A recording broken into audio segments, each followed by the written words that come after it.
What are you wearing? A Canadian tuxedo. Canadian. I'm a hockey player. Let's go Blues. Let's go Blues. Let's go Blues. To all you Blues fans, we're bleeding blue with you. Let's go Blues. Let's go Blues. Let's go Blues.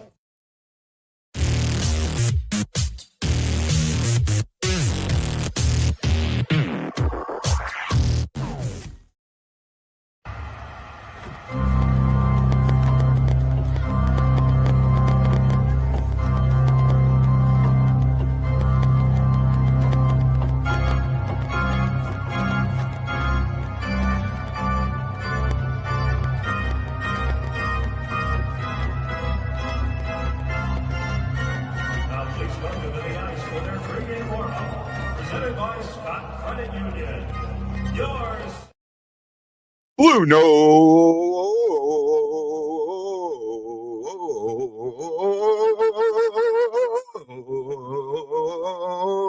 Fan Report. Hello, Captain. Oh man, that came out from nowhere. How you doing, buddy? All right. What's going on? Have you got your popcorn ready? Nope, got my Smoothie King ready. I got my popcorn ready. I think this is going to be an interesting one. The Blues are taking on the Stars, and I'm having the same problem with my TV, so I'm going to have to go to where I'm going to be way ahead of you again. I'm trying not to. Let's see if I can get it to figure out what it's doing. I thought I had it up earlier, and it decided to not be up, so we'll keep working on it. And I know you had problems last time. Are you doing better this time? I'm fine right now. I should be. Yeah, I'm. Yeah, something with the video TV, the internet thing in the video TV, because everything else works, but on the Vizio it doesn't. So I may have to shift to the what do you call it? Oh man, I'm just getting some air on me. I may have to shift to the cable box. We didn't do the other game. We didn't do the last game, and then, I had something going on where I couldn't do it, and it ended up being another one of those where they just fell flat. I know you put a lot on the refs. I didn't. And no, that game was a game that it was one of them games that the Blues played well 5-on-5 and they lost. It's one of them games. I don't know what type of game people were seeing when they said that they didn't bring the effort, they didn't bring the energy. They most certainly did in that game. There's no way that you looked at the same game and said that they didn't bring any energy or life into that game. They were the better team 5-on-5. It was very evident. Everybody talked about it. Curbs and Joey on the broadcast were talking about it. The radio broadcasters were talking about it when I was listening to it on the radio on the way home. This was a game that the Blues should have won, and they lost. Okay. Well, I disagree that they were better 5-on-5 because how many goals were scored 5-on-5? No goals were scored 5-on-5.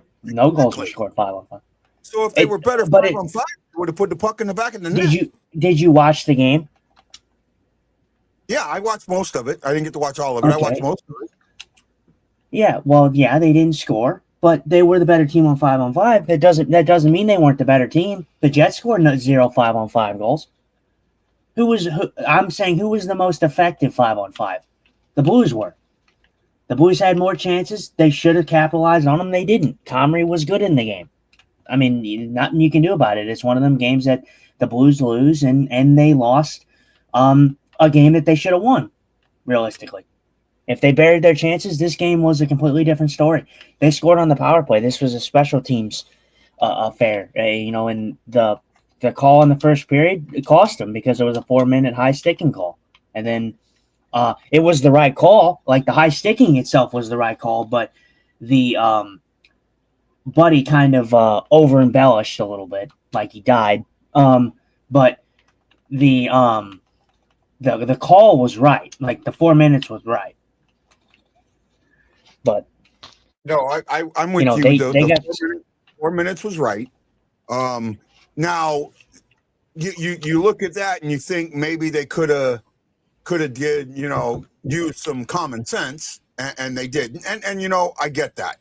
Common sense sometimes, and this isn't to be mean, is very hard to put into a game, right? Because you have, because if the guys don't follow the letter of the law, they get ripped up consistently, right? Mm-hmm. And we know that. Yeah. So in this case, they followed letter of the law, right? And not only that, the Blues got a 4-minute power play for the exact same thing. If I remember correctly, later in the game, Kyrou gets one on that, but they can't get the second one. Yeah, I mean, it was a game. It was a game. Like I said, it was a game that came down to special teams. They lost that battle. They scored nothing they scored nothing 5-on-5. Neither team did. But as for who got the better chances, who was the better team 5-on-5, the Blues were the better team 5-on-5. There's no way that if you're looking at that game, there's no way that you're telling me that the Blues deserved to lose that game. They didn't deserve to lose that game. They should have won that game. I don't think they deserve to win it either. I don't know. We're not going to agree on this one, and that's fine. But that's fine. I am telling you right now, you are in the minority. So okay, and that's fair enough. That's fair enough. Hey, Matt Lowe, we got Matt Lowe here. How you doing? Saying what's up, fellas. Sister J Day came in earlier, said hey, it's game day, and we got E here. Saying E's here. Hey E, how you doing? What do you think's going to happen with this game? I actually thought Suter might be back because he joined the team, but it looks like he's not back.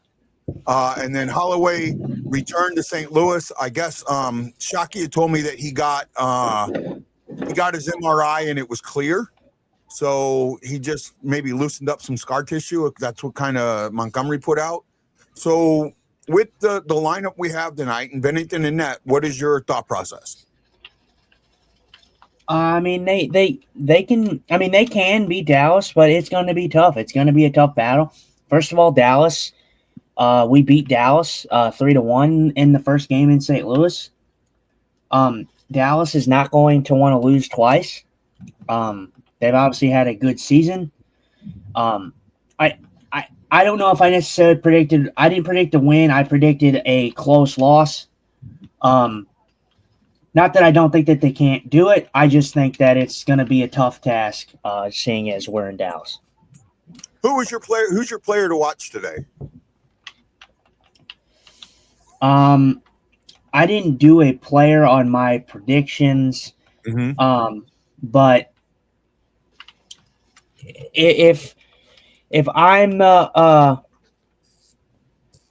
if I'm a betting man, I think my player to watch tonight, I think I'm just going to play it simple, and I'm just going to say that I'm going to go with just Braden Shen. He's on that top line. I don't really understand it. The Blues are really banged up. They're missing a lot of key pieces. But I don't know why Shen's calling to me. I feel like Shen could have a good game tonight.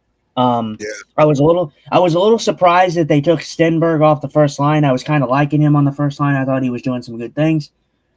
Berggren's going to be back on that first line there, but I don't know how I was feeling about that first line as a whole, if I'm honest. But we'll see. I'm going to say this, and I want you to understand right off the bat, this is not a dig at you. It is me trying to be funny. I kind of went with the obvious choices because I chose the goalie, which ends up being Bennington, and I chose Kyrou. I think Kyrou, and I've been the Kyrou apologist, as you've called me, and again, not calling you out. I think he's checked out. I think he's done. I think he is checked out. I think all of the negative press and everything else and the way people put their eye on him, I think he's done. I really do. And then I put the other one being Bennington because, everyone's sitting there right now. Bennington doesn't have it. Bennington doesn't have it. He sucks. He's horrible. Just start Hoffer. And I want to see how they play in front of Bennington tonight. I want to see, do they put the same effort in front of him? Does he play the same way? Because the last game he gave up, I think he gave up 5 goals, and we couldn't put 1 goal on him. Right? I mean, we tried. I remember you and me talking about it, and we tried. We tried to put goals on him, and we couldn't. There were deflections. There were, one was a really good top shelf shot. There was nothing. We tried. So that's where I went. What do you think about that, bud? Yeah, I mean that those are good choices. I mean, they're going to be good choices because of where the Blues are at right now. Mm-hmm. Scary Phantom says Dallas is struggling bad right now. They lost 1-0 to Columbus yesterday. But I think that was in Dallas. Or no, that was in Columbus. So they traveled. And we'll talk about that. Miko has been hurt too. You there? Hello? Yeah, I'm here. Yeah, I like the decision. I like the choice. Thomas, or not Thomas, Kyrou should be a guy that you look at because key guys are out right now. You need a guy like that to step up. He hasn't stepped up here in recent memory here. Bennington obviously is an obvious choice. For me, I think it's just come down to the fact that I think that I don't know if Kyrou's checked out. I just don't know if he's I don't know what's going on with him more so mentally than it is physically, I guess. Bennington's a different story. Bennington's the same way that you feel about Kyrou. I think Bennington's checked out. I think that Bennington just doesn't want to be here anymore, and I think it shows. Matlow's giving it to me. Dude, got to stop with the Benner shit. He's been bad all year. I don't agree with that. Right? But listen, I'm sorry. The people that are going out and saying Jordan Bennington sucks, Jordan Bennington this, Jordan Bennington. No, he doesn't suck. He has a ring. A ring speaks volumes. He has a ring on his hand or on his finger. So he has that. He's a good goalie. He is a good goalie, but he has had a down year. There's no one is denying that he's had a bad year. But as for Guy, he's been better on that. He has not been the Bennington apologist. He has come out here and said, "Oh well, Bennington should have had that. That was on him. And blaming the goalie is tough. That's something you don't want to do. Blaming the goalie is easy when it comes to hockey. Most people don't like to do it, but sometimes you have to call out bad play. That's why I said to Guy when Bennington was playing bad, and I did notice it. Guy was like, "No, Bennington's not playing bad," and I was like, "Yeah, he is playing bad. He's not playing up to standard. He's not playing Jordan Bennington-esque that we know him to play, and that's okay for me to say that. Like it's okay to say your goalie's got to play better." Yep. But as for the people that are sorry. So Matt Lowe is saying I didn't say he sucked, Justin. Guy is a Benner homer. Oh no, I didn't say that you said he sucked. I'm just saying for all the people, there is people that are overreacting on social media. If you said he sucked because that's his exact words. Dude, got to stop with the Benner shit. He's been bad all year. If that's not saying he sucked, I don't know what it is. Matlow, come on. You posted that. That's your words. That's your quote. Am I wrong? No, I mean, yeah, I mean, if you're saying he's been, well, I mean, I guess if you're saying he's been bad all year, I guess you could just say he's not having a Bennington-esque season, which is accurate. But I mean, you could have just said that. But I mean, granted, I guess I'll give it to him just because he didn't say the words, Bennington sucks, because Bennington sucks. For me, if you say Bennington sucks, that means that you're saying that Jordan Bennington has always sucked. He's a sucky goalie. He's never been good, and that's just not the case. Yeah. If you say he's been bad this year and he's been bad and he hasn't lived up to standards, then yeah, I agree with you because he hasn't lived up to standards, but he doesn't suck. He's not a sucky goalie. Yeah, Matlow says, look at his stats this year, dummy, and tell me they're good. They're not good. But goalie stats aren't always on the goalie. We talked about that. And the game against who was it against? He gave up the 5, Edmonton, right? Was that against Edmonton? Yeah. You show me one of those goals that you can say that was a weak goal that he let in that he should have had. We went over that one. I think that there might have been. I know that there was not many. I think there was maybe only one that we probably were like, okay. We originally said that there was one he should have had, but then we went back and saw that it was deflected. Mhm. Right? It was deflected. None of those 5 goals were weak. Right? None of those 5 goals were weak. They were all deflected. If you're saying the guy's been bad all year, you're saying he sucks. At least you're saying he sucks this year. At least that's what I'm at. I just, Right?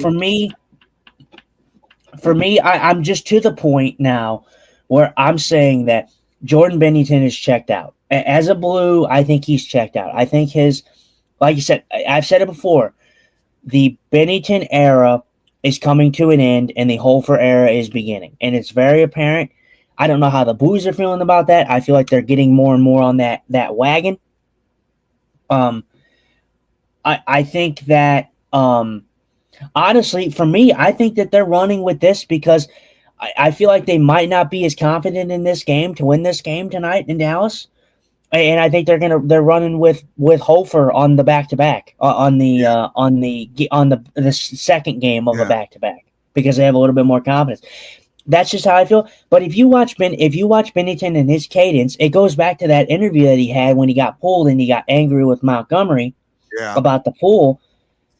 Just watch his cadence. Go back, like from this point, go back and watch Jordan Bennington talk about that game in that moment. It just seems like a guy that doesn't want to be here anymore. No, I don't. Well, I don't think him or Kyrou want to be here anymore. To be honest with you. Well, and Kyrou for me mostly stems because I personally think Kyrou loves it here in St. Louis. I think Kyrou wants to be here. You know, his emotion from the fan backlash for his comments on Berube were very apparent. You know, no guy is going to go out on in the eye of the public and cry, especially, not that grown men can't cry, but, grown men are not going to go out there, all the time publicly as a superstar and go out there and actually shed tears on live television. So, yeah, no, I mean, I get that, but that was also 2-3 years ago, right? I mean, no, and I know, but I think that when you look at it though, look at Kyrou, look at his career. I think Kyrou's had the 2 best seasons as a Blue. His best season as a Blue was last year.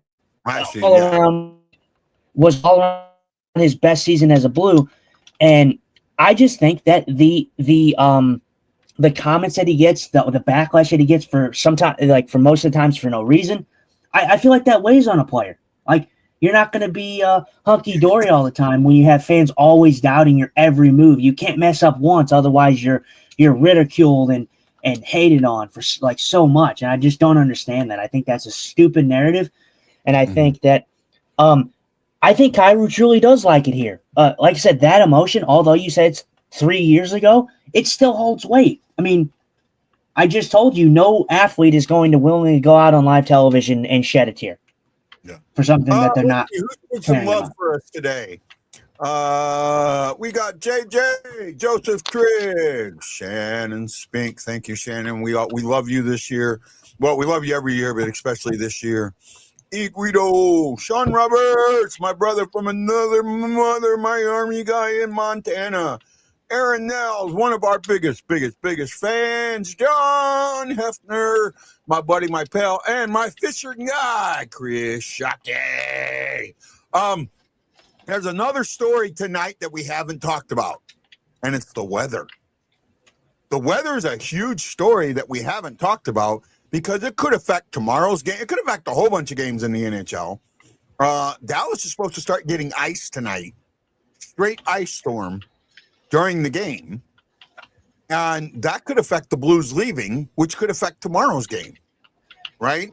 I don't know if LA is already in St. Louis or not, possibly. I don't think they played. I don't know when the last time they played. Did LA play yesterday? I don't think so. I'm trying to look it up. Did LA play yesterday? If LA didn't play yesterday, they're already in St. Louis. No, they did not.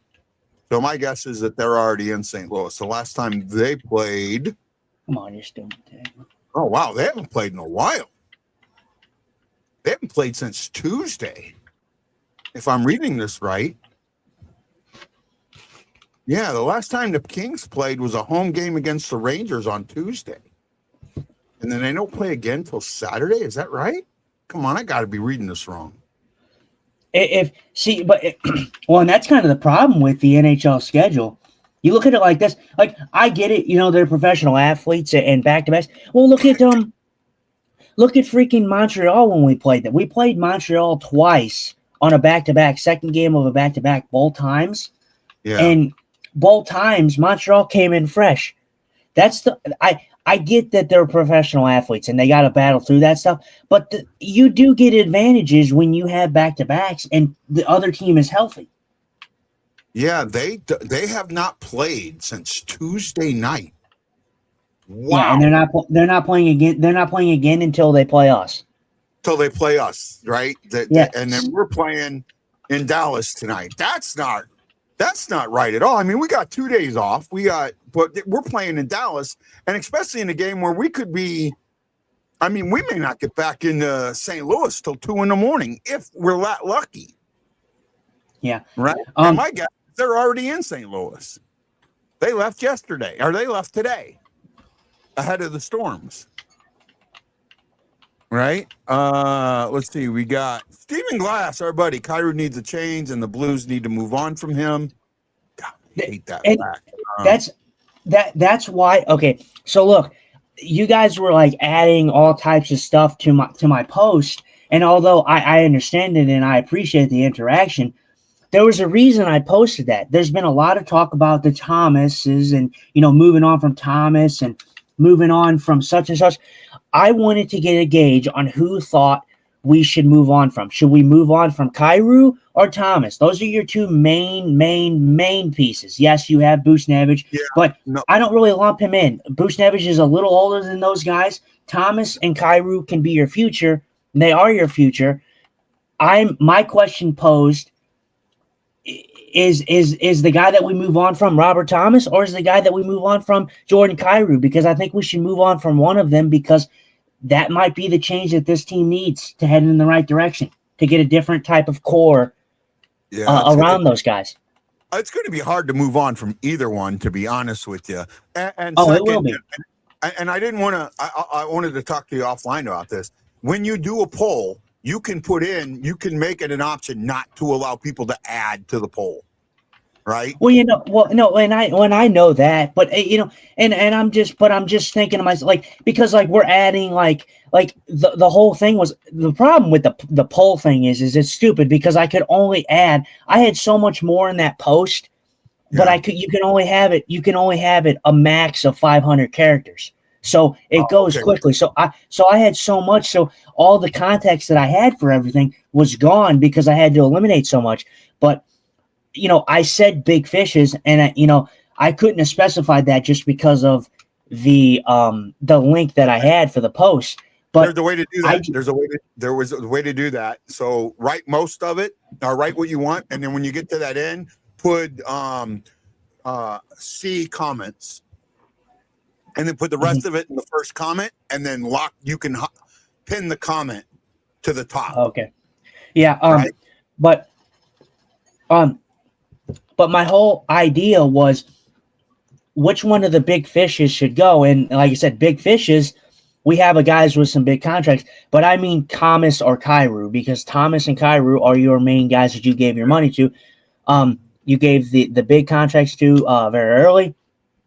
And I was on the boat that I don't want to get rid of either guy, and I don't necessarily know if the Blues are going to do that, but if they are, the guy that they need to shop and the guy that they need to have a longer leash for, I think the guy that they need to have a longer leash for is Thomas. And I think Kyrou is your guy that you need to move, because I think Kyrou is going to benefit from his change of scenery. And although that sucks for Blues fans because he'll be good elsewhere, he needs a change of scenery, because if he doesn't leave this team and he continues to have these struggles to where he's non-existent sometimes, it's only going to hurt the team in its future. Yeah. No, I'm kind of with you there. Look, I don't want to move on from Kyrou, and I know trading. See, that's the problem with trading Kyrou, is that contract, right? Mm-hmm. Because you can't just eat. You can't. If you eat money, you're eating it for the length of the contract, and he's still got 6 years left on that, 6 or 7 years left on that contract. I can't eat $4 million for 6 years. That's almost like waving a guy, a buyout. And buyouts hurt teams. So See, you just that's just something that makes it harder to move on from him. So in my mind, if you're moving on from Kyrou, right? So his contract runs through 2031, same as Thomas. Him and Thomas's contract, you would have to eat 4.075 for that period for 1, 2, 3, 4, 5, almost 6 years, right? 5 years, 5 or 6 years. I'm not ready to do that. I'm not ready to hamstring myself that much money for that period of time. So any trade involving him is either a dollar for dollar trade or it's a team that can take on the whole contract. Well, and for me, Kyrou, like I said, Kyrou is going to be a guy that you need to, like, if you moved on from him, yeah, I think you need a dollar for dollar trade. You need a thing that's going to help your team be good now and competitive now, because that's your window. Robert Thomas needs a supporting cast that is going to help him over exceed things. I'm not saying that Robert Thomas is the end all be all, like a McDavid or anything like that. But for me, and I'm going to sound like the Thomas apologist, Thomas gets a lot of hate, and he's got a lot of hate this year.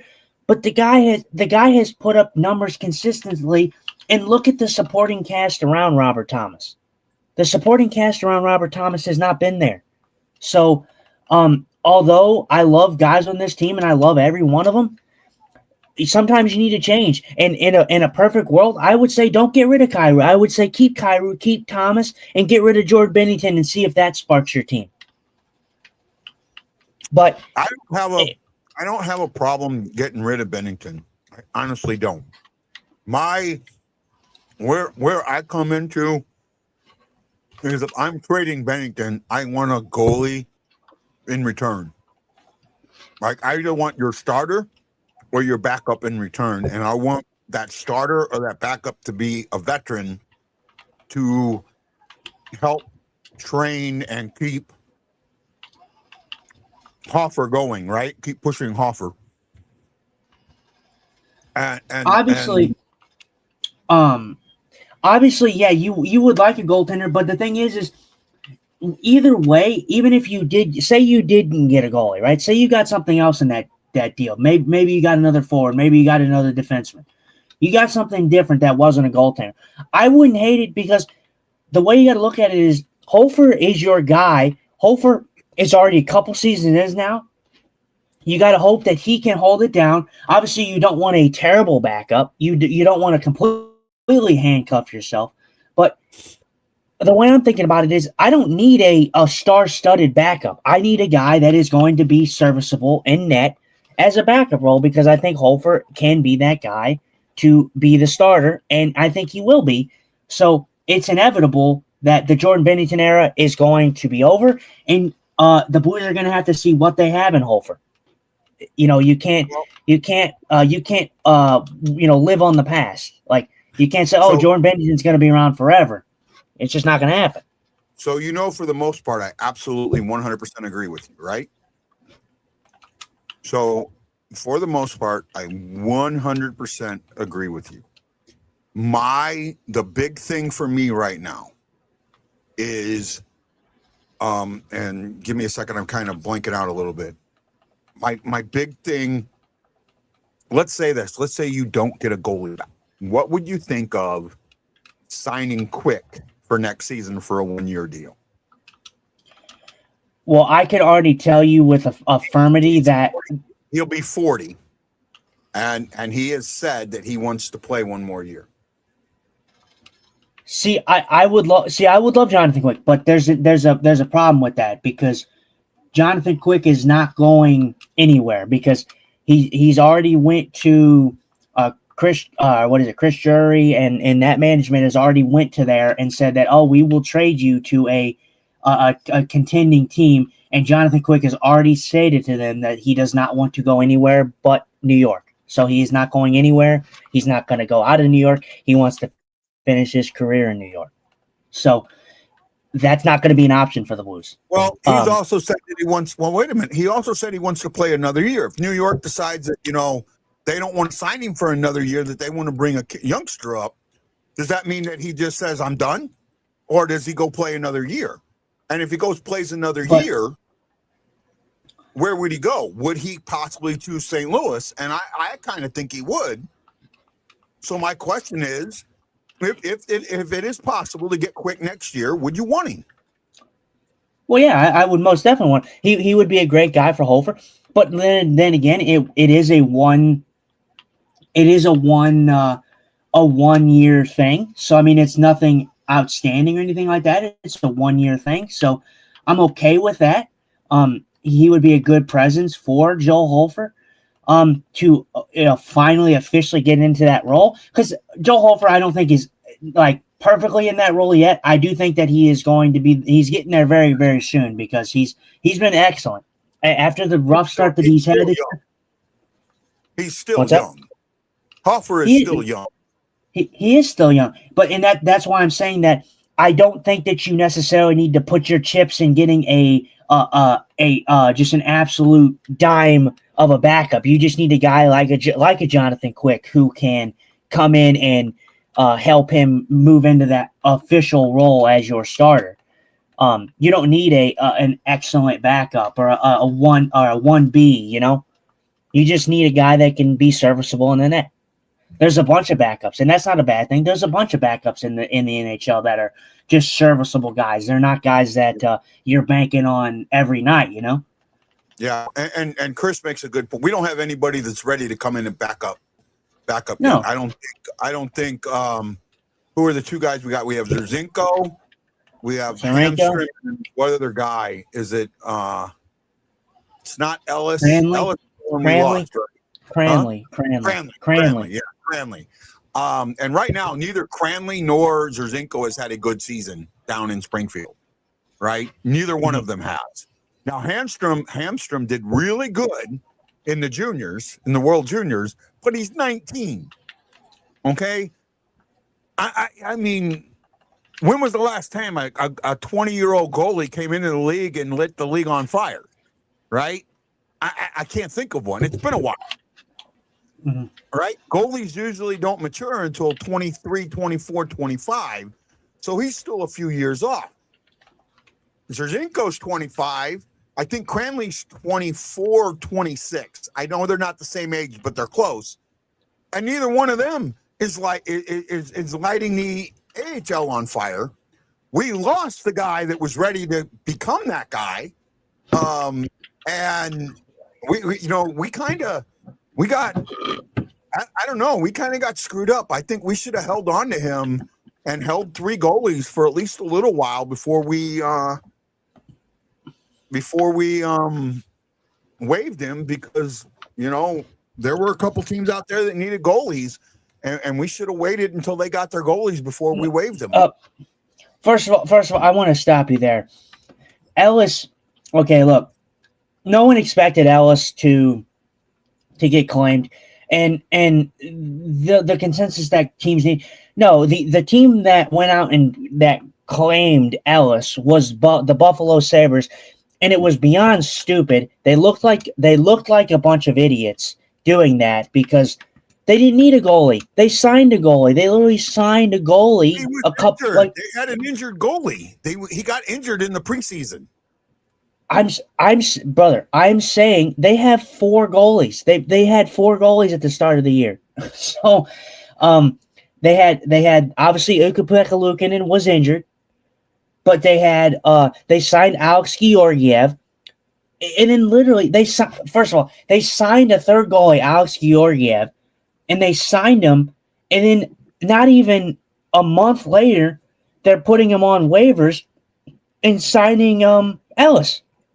They didn't need a goalie. They saw a young guy, and it was a smart move by the Buffalo Sabres. But Buffalo is one of them organizations that's unpredictable. I mean, look at their franchise. They've been so bad for so many years. And Kevin Adams over in Buffalo, he has no idea what he's doing. He's completely lost in the sauce over there. I mean, you don't know what he's going to do. He's unpredictable as can be. Who, Lions? No, Kevin Adams from the general manager of Buffalo. Oh, okay. He's unpredictable, and you don't know what he's going to do. So, him being claimed by Buffalo is not all that surprising. I think they saw a young kid that is going to be a good goaltender, but they took a chance. I mean, if you're the Buffalo Sabres, what's the worst that can happen? You're bad. You've already been bad for so long. So yeah. Here's a good question, and I like to talk about it before we get to the game. Speaking of Springfield, what's your thoughts on Ott? I have positive and negative thoughts on this. I want to hear yours first. I don't know. I was kind of perplexed. What did they let? Who was the AHL guy? Who was did they let him go, or did they? Yeah, they relieved him of his duties. They fired him. Okay. So I didn't hear. I figured that's what happened, and then I would. For me, it's a little weird. The move for me, it kind of almost like signifies that the Blues are like. I wouldn't say like giving up, but it kind of does feel like the Blues are like knowing how this season's going, and they're like, you know what, we're just gonna have Ott go down there. Like if things are not going well on the power play, on special teams, maybe we need to shake things up for the team a bit. But I don't know. I was kind of perplexed. I don't really have a specific thought on it. It's just like I was kind of surprised when I saw it. Okay. I look at it this way. It is a huge positive for Ott. He's been in the league 9 years as an assistant coach or an associate coach or whatever you want to call it. He's been the associate head coach for a couple of years now. Since Monty took over, he's been the associate head coach. I think it might have been it before that. I think when Bannister came up, I actually thought Ott should have come up, but he did not have at that point.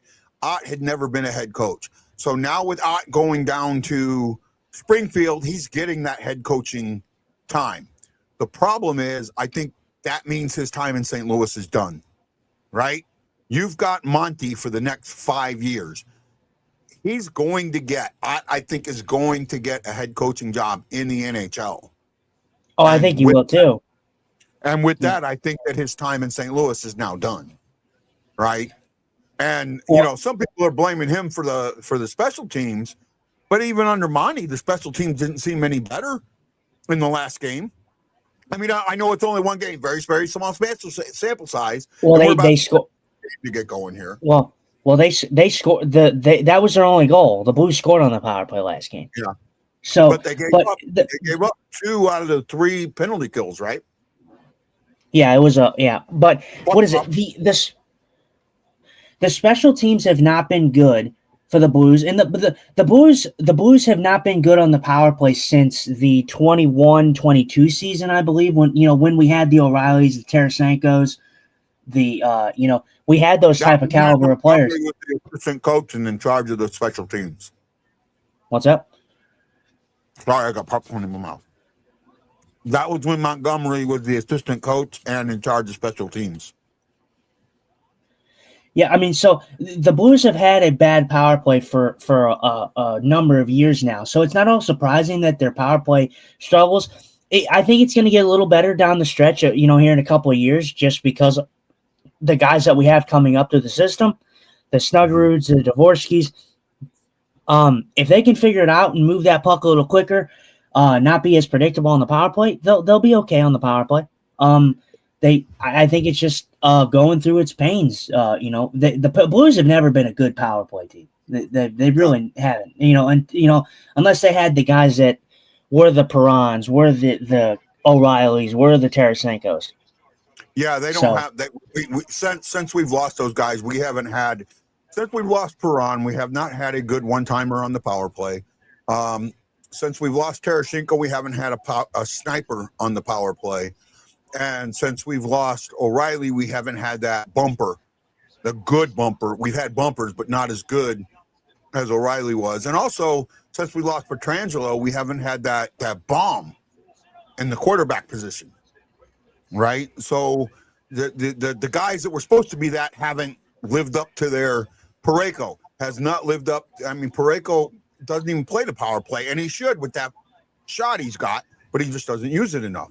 You also see you're hoping Neighbors is going to be the bumper guy, but he's actually more of a net front presence guy. Dvorsky and Snugard are supposed to be those snipers. Kyrou is supposed to be the one-timer guy, and none of them have been as good in those positions as we've needed them to be.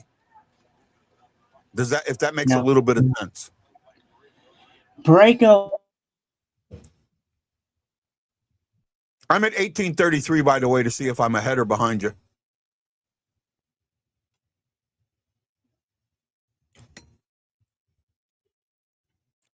Buffer in this fucking shit every time. It's annoying.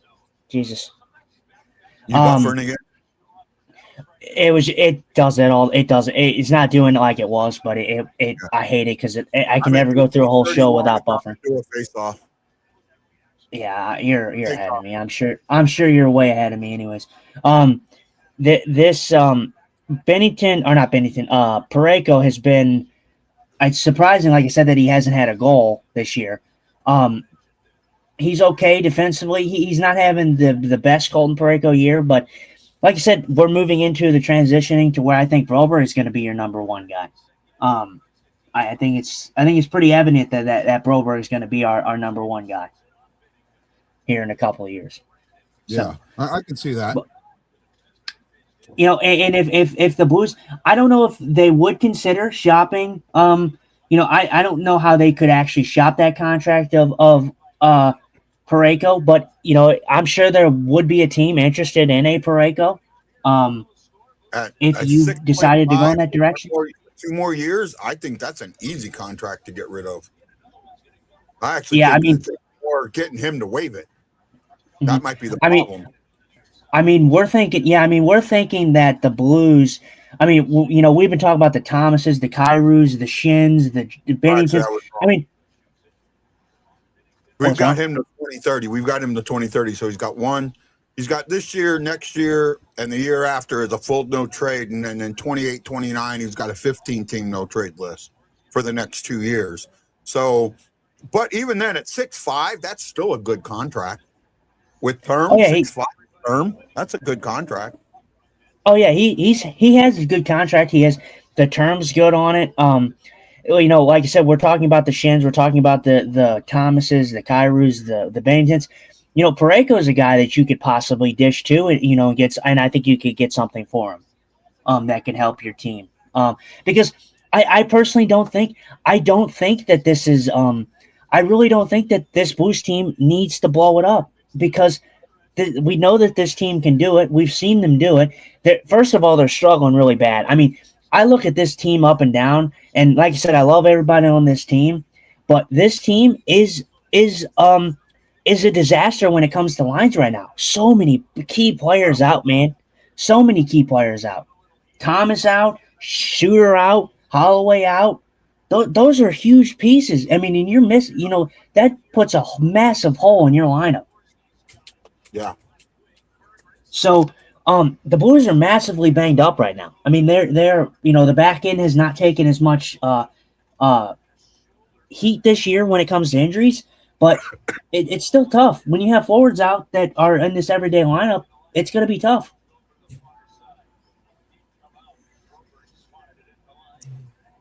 Chris asked, does Ott stay here and be Monty's replacement? I don't think so. No, I think he gets a job before then. Yeah, I think and I think Ott was always going to be meant to get into that head coaching position eventually. Yeah. So, he's not going to be here. When Monty, when we're discussing Monty being done with the Blues, he's not going to be here, during that time. So, I think that that's a good thing for Steve Ott. I love Steve Ott. I think he's been a great assistant captain. But I think Ott is good with youngsters, and he's a player, so he's a player's coach. He coaches that way, and Ott, while Ott was kind of a Berube type, player, a grinder, not a goon, but a grinder.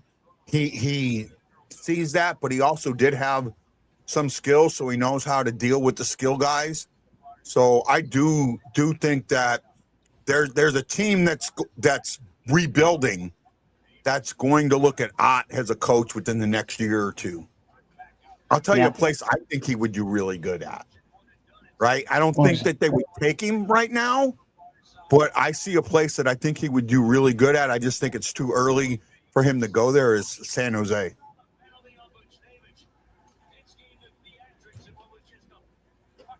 Where is that? Sorry, I'm looking at what happened right on my screen here. I think he'd be good at San Jose. So the Blues are going on the penalty kill, right? And Monty's mad. A holding. Yeah, and Montgomery's pissed about it again. Telling you, man. I'm telling you. I'm telling you. Okay, yeah, that's not holding. Yeah, and guess what? And guess what? Montgomery's angry about it again. This is the third game in the row where Montgomery has been animated with the officials. Another power play, undeservingly, for another team. So, I wish I was on here. I wish we talked about it in the intermission. I wish you would have pulled up that video that I posted on our TikTok about the call that happened in Montreal. On Montreal when the Minnesota Wild player just fell and they gave the Montreal penalty.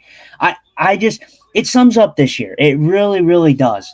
I mean, for me, as a fan, I really wish fans like me would come together and call this bullshit out. I really do. I really do. Stop making excuses for these officials who are clearly not good right now at what they're doing. And no, that's not me coming for their jobs, nothing like that. But they're just not consistent. They're not good at what they're doing right now. Well, power play goal. Yeah. So another bad penalty or another bad call leading to a goal. And again, the Blues got to be better on the penalty kill. The penalty kill has struggled. It needs to be better. But why are the Blues on the penalty kill? Why? Why are they on the penalty kill? I don't understand why we're punishing players for doing their job and playing defensively. Why? And it's because the NHL wants offense. They want goals. That's what they want. They don't want defense. They don't want strategic defense. They don't care about defensive games. They care about 8-0 games. They care about 5-0 games. They care about 8-7 games. They don't care about 2-1 games. They don't care about 1-0 games. That's not how it is anymore. You know what, Justin? Don't give me shit. Don't give me shit. Huh? Don't give me shit. Don't give me shit. You know I'm right. You can give it to me, but I ain't gonna listen because I'm not defending that. I'm not defending that. No, I'm not defending. I'm not giving the refs. We got our videos up. Which video are you talking about? What video? I posted it on the story. It was, just go look it up. It was the Montreal freaking penalty that happened in Montreal. Go look at it. Tell me that that's good officiating, guy. Go tell me. Give me an excuse on why that's a good call. Go watch it. Here's my problem, right? They're humans, okay? They make mistakes, and that's why they have the quote unquote makeup call. But to sit there and say that the NHL is purposely making these guys make these calls, I have a problem. I don't think that's so. Did that ever come out of my mouth? Did I ever say that? Did that saying ever come out of my mouth? Did I ever say? No. You're putting words in my mouth again, and that's annoying to me. That's annoying to me. Hold on. You said the NHL wants high-scoring games. Well, in order to get that, they want the referees to make those type of calls, to make it power plays, to get those scores. So yes, that's exactly what you're saying.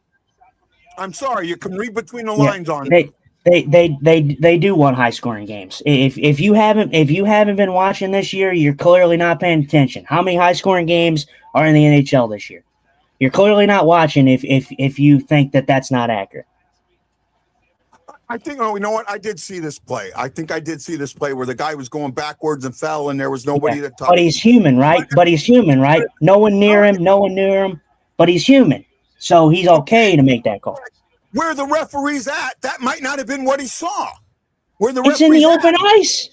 It's an open ice in the middle of the ice. But you know what, Justin? His view could have been obstructed. You don't know that. Oh my goodness! My problem is with way. that you can't go back and review them. That you don't have that fifth guy that can up in the can say, "Hey, wait a minute, not what it is." Because there's been times, and I remember this a couple years ago. I think it was Tyler Bozak fell down. They called a trip. He went to the official and said, "Hey, that wasn't a trip. I fell." You're talking about. I put that on the player for not going and saying, "Hey, I tripped over my own feet."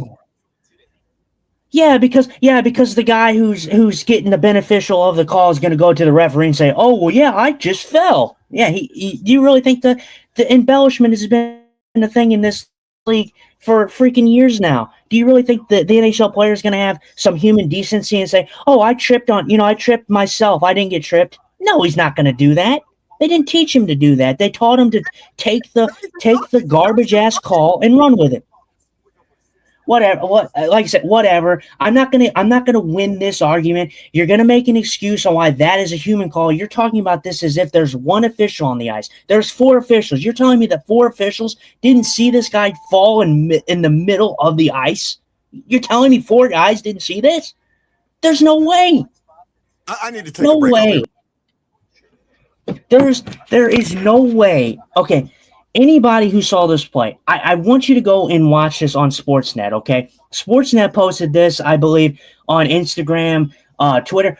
There is no way that you look at this play, okay? There's no way that you look at that play in middle ice at the blue line, and Guy is talking about this play as if it's one official on the ice. There's not one official on the ice.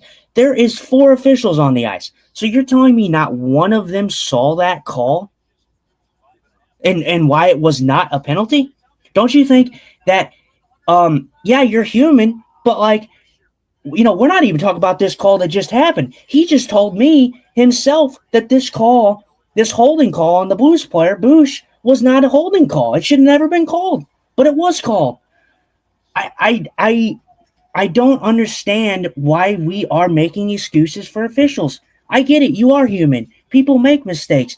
But you have 4 guys on the ice. If they can't come together and communicate and be a cooperative team, then we got a problem. We really do.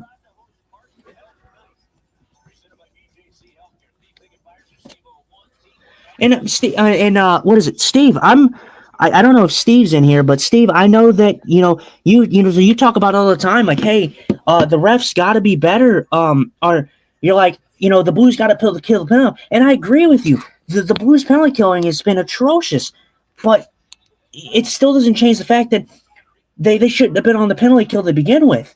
I get the whole consensus. Oh, they got to be better on the penalty kill, but they shouldn't have been on the penalty kill to begin with. If they weren't on the penalty kill, it would have been no issue.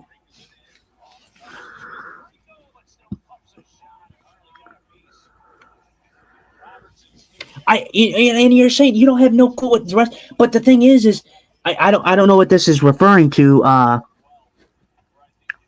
It's easy to see. I don't know. I don't know if you're talking about the Bush one or you're talking about the Montreal one. If you're talking about the Montreal, I'm sorry. This play happened at the blue line. The Minnesota player came into the zone, skating backwards, I believe it was, and fell in the middle of the ice. The middle of the ice. I get what you're saying about with not seeing not having the angle. Maybe one official doesn't have the angle, but as for that's one official. There's 4 officials on the ice. There's no way that all 4 officials had their vision obstructed. There's no way. That's when they got to come together. What I would love to see, and I wish the NHL would go to this, is put on the helmet cams, and then when there's a penalty called, whichever umpire or referee calls it, you see it from his perspective. I would love to see that. I bet a lot of people would. I mean, yeah, and you could, and I'm not saying you're wrong. I'm not saying that he doesn't see something different. But you were talking about that play as if it was one official.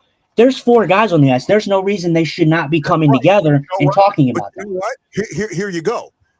That official that only two. See here, there's four officials on the ice, but only two can call penalties, right?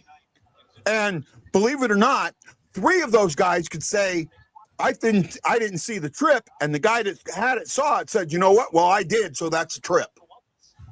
So, you know, it comes down to that, right? You don't know what he saw, and that's what I'm trying to get at. I understand bad calls. They're going to happen in every single sport. In fact, there's going to be bad calls this weekend in the NFL. In fact, we're still talking about the one against, what was it, Buffalo and Denver? Was it with the interception one?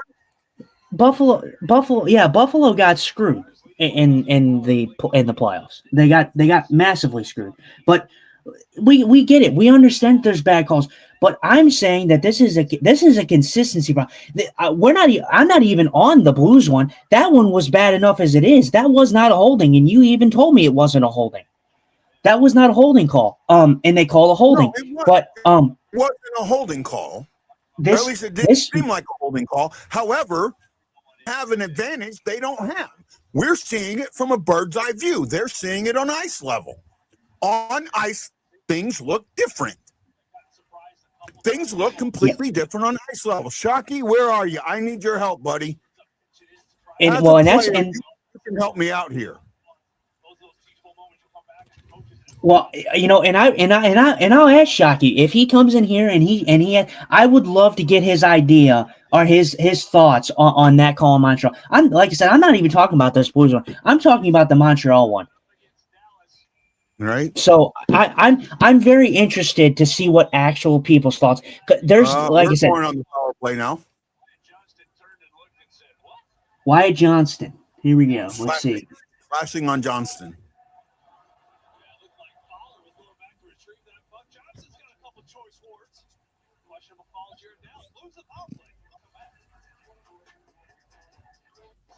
All I'm getting at, Justin, and what I'm trying to say is, first of all, I do not believe in conspiracy theories.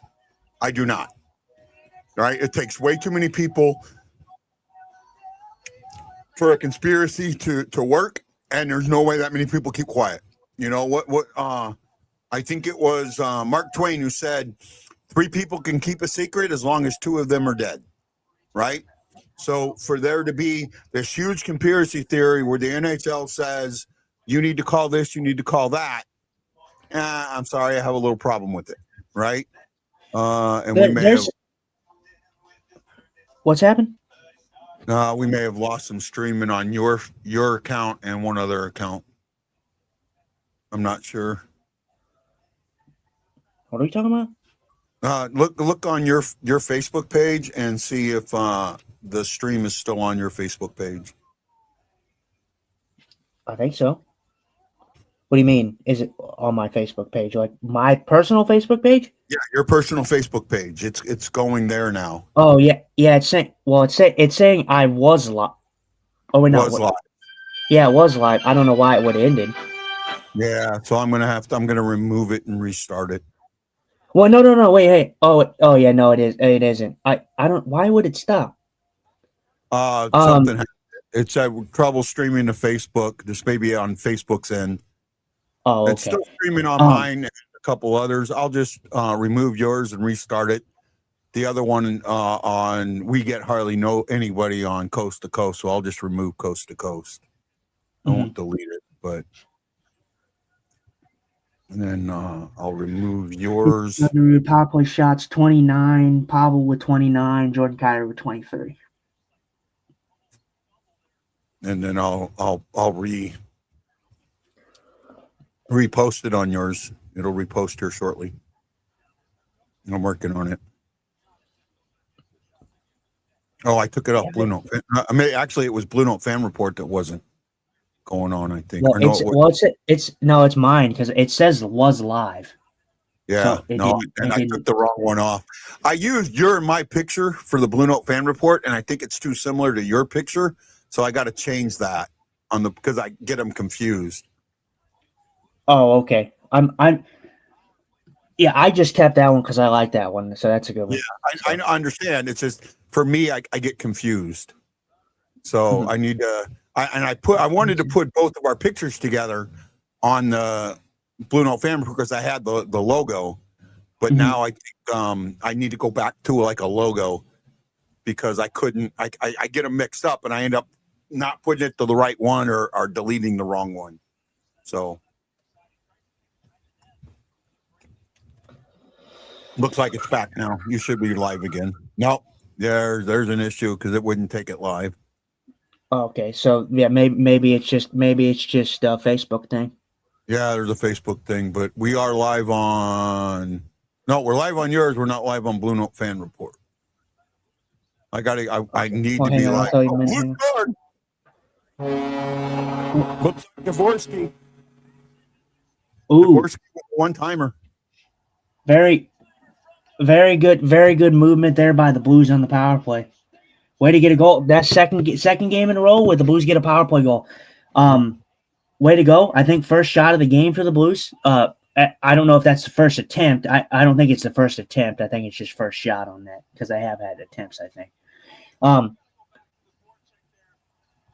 Let's see. I didn't see it. We had Kyrou doing good things, getting in on the forecheck, turns the puck over. Oh, nice shot. Yep, Kyrou gets that puck, forces that to Bush. Bush makes a good play. Bush with her heads up play with the bumper and then heads over to Dvorsky with a great shot. So good goal on the power play. Yep.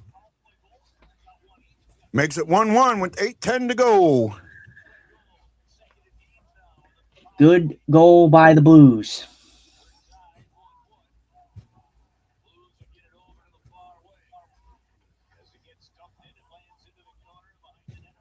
Oh, wow. That was... Oh, very good try by Pareko right there. Yeah, the BlueNote Fan Report's not working. Is it because you only get a certain number of... No, I have 8. I have 8, and it should be okay. I'll try one more time.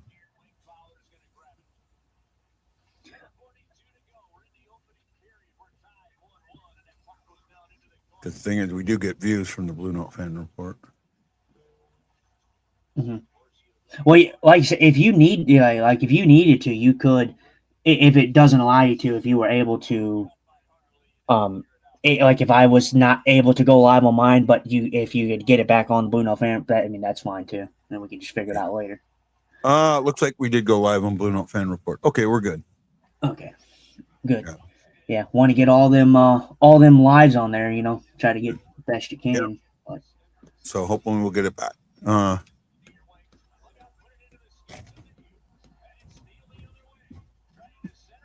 By the way, just because me and Justin argue doesn't mean that we don't like. It went away again.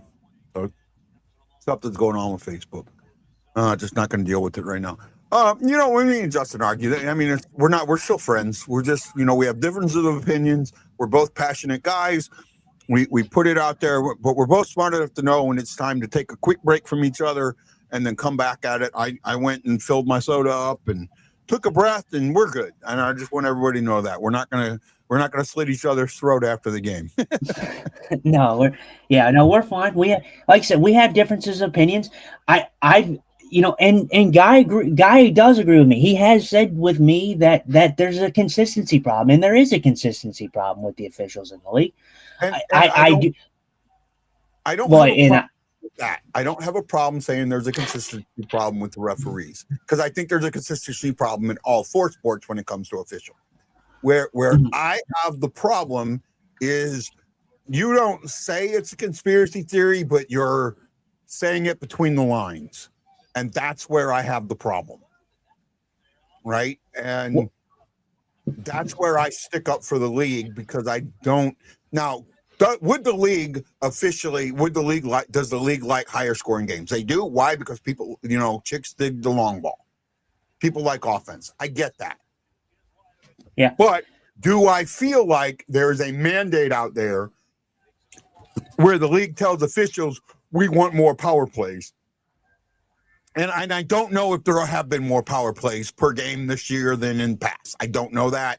I know that there's a way to look it up. I don't have that access. Well, and I'm not saying that they're having these officials go out there and make these calls, because like you said, there is a human element to it. They do make wrong calls, and they are human, but I'm talking about the really, really outlandish calls that like you said, yes, you have two guys that can call it. Yeah, you don't know the view that they have sometimes, but there has been some, and it's not just the Blues games. Like I said, I pointed out the Montreal one. There's been some really, really, really bad ones, and we talked about this a couple weeks ago, even with Lance on the show.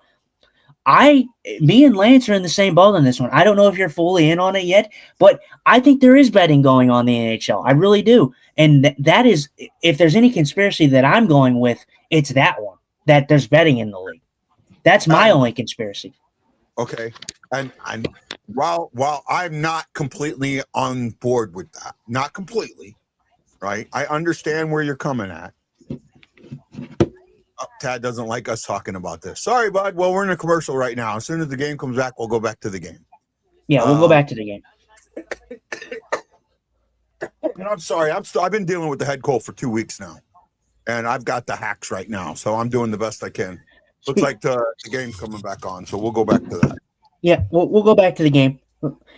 We like to have banter. I mean, when nothing's going on much in the game, we like to kind of banter back and forth and get some different topics. But what? The shot? Yeah, it actually goes in his glove and out of his glove.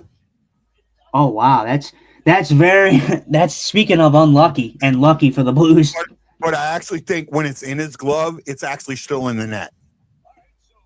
It might be, but if the angle, I didn't see if they showed the angle from the goal line angle that they have. Yeah, they didn't show the goal line, but the angle that they showed it from, it kind of looked to me like it would have been in the net anyways. Yeah, it might have. But yeah, unfortunate for Oettinger. I'm a big Oettinger guy. Oettinger is a very, very good goalie. Yeah.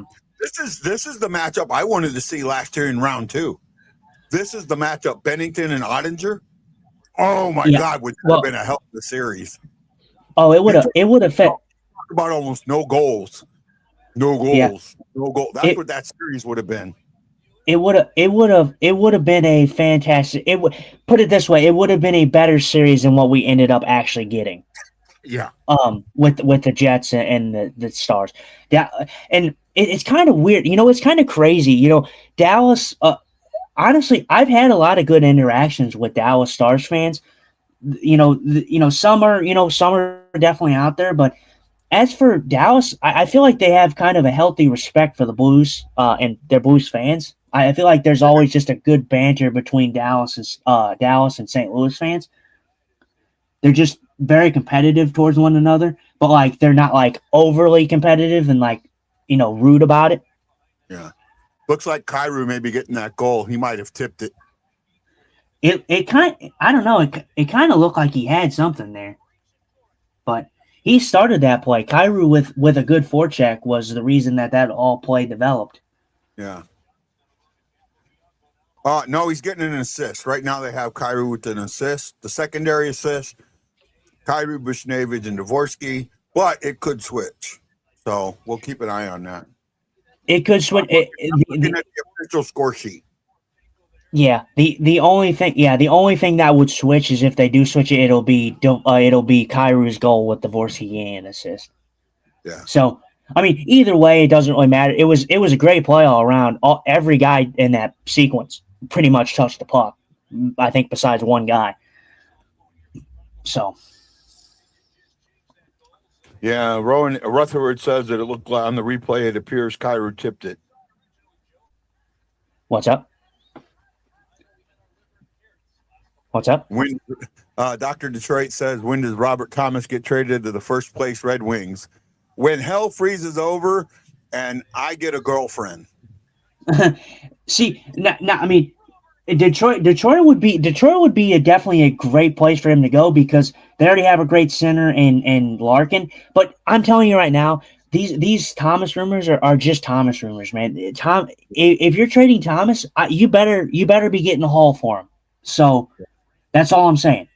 Yeah, and So, I don't think Detroit has enough. I don't think they do either.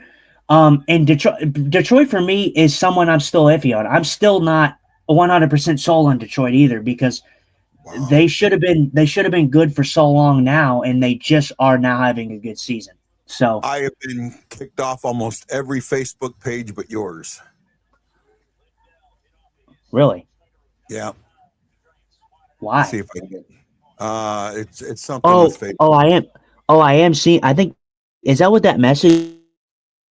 Yeah, that's what the message is up top. Trying to put it back on my page. At least put it back on my page.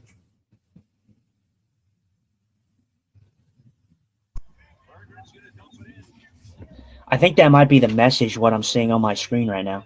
It's Yeah, like, the red message. That's what it is. Mhm, yeah.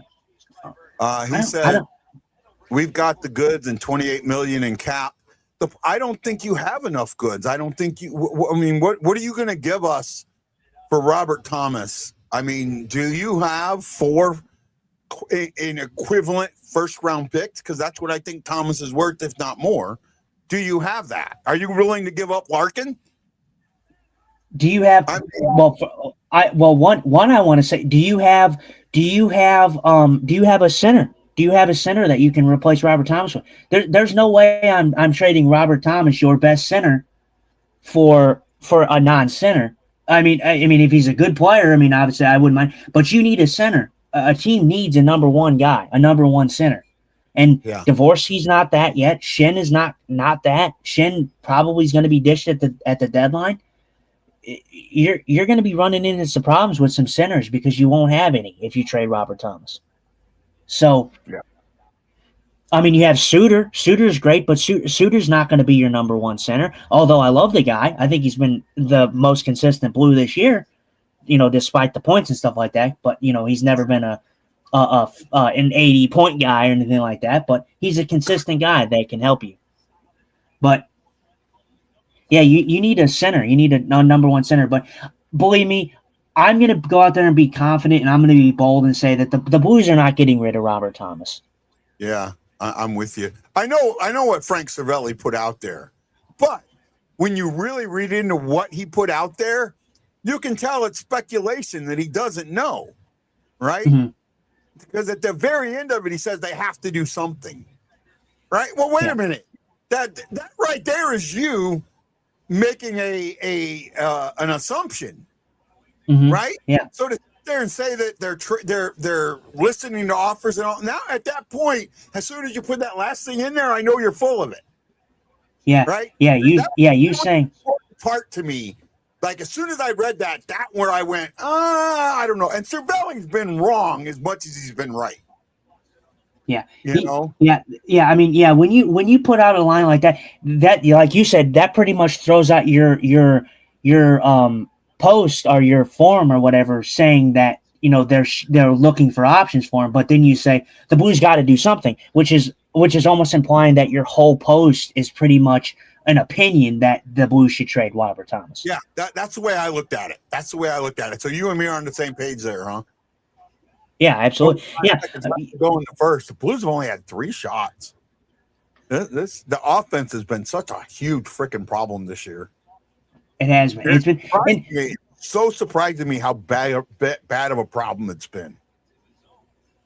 It has been a surprise, but and this is another thing, and I hate to harp on it. This is another reason that I am not as big of a hater on Robert Thomas this year, because when Robert Thomas is in the lineup, he's creating chances. Yeah, the Blues have had a down year. He's had a down year. Robert Thomas has never been a guy that scores a lot of goals. He hasn't. He should shoot a bit more sometimes, but he's a guy that generates a lot of offensive chances when he's on the ice.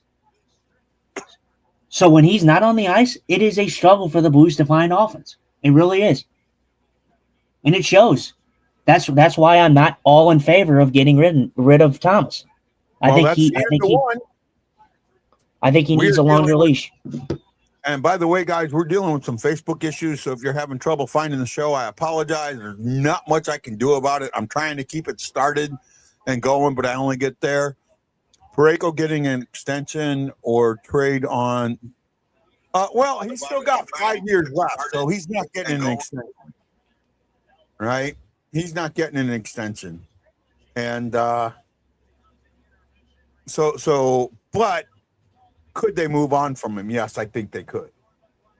Right? To me, I mean, if I'm Doug Armstrong, I'm not gonna, and we're having a rough year. If I'm the GM, and I have guys that I know I'm not trading no matter what, or it's got to be a massive overpay. And on top of that, I need to motivate my team. Well, one of the ways I'm going to motivate my team is say nobody's safe. When in all actuality, I know there are players that aren't safe. And I think I'd be a good GM. I really do. Right? I really do. I've only, in my fantasy league, I've made a few mistakes, but I've also gotten some decent players through my trades. All right, I picked up a guy for a very, very late 3rd round pick, and we only have 3 rounds that I shouldn't have because I misread who it was. And okay, yeah, I made a mistake. But overall, they've made many trades recently, have they? I mean, I know they made a couple, but not a lot. I just think that right now, I think that Kyrou, Thomas, and maybe Pareko are safe. Bushnevich might be safe because they just signed that extension, and it might be really, really hard to train a guy that just signed an extension with all that term. And the other thing is, a lot of teams don't know what, especially when it comes to guys that have a lot of term, what the cap is going to be.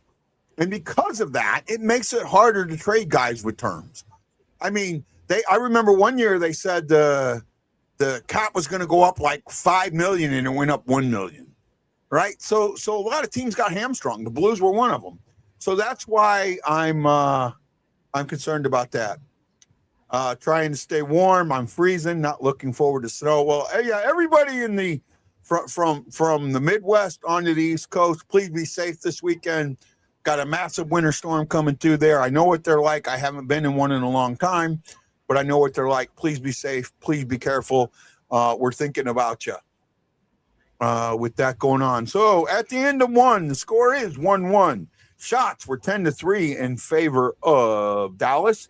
Overall, the Blues had 11 attempts and Dallas had 18.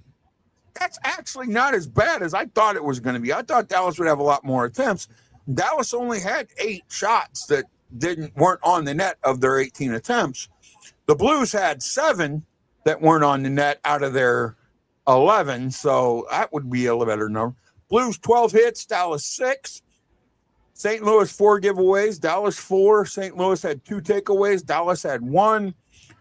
The Blues blocked 4 shots, Dallas blocked 3. Dallas won the face-off battle 12-7 for 63% to 37%. Got it?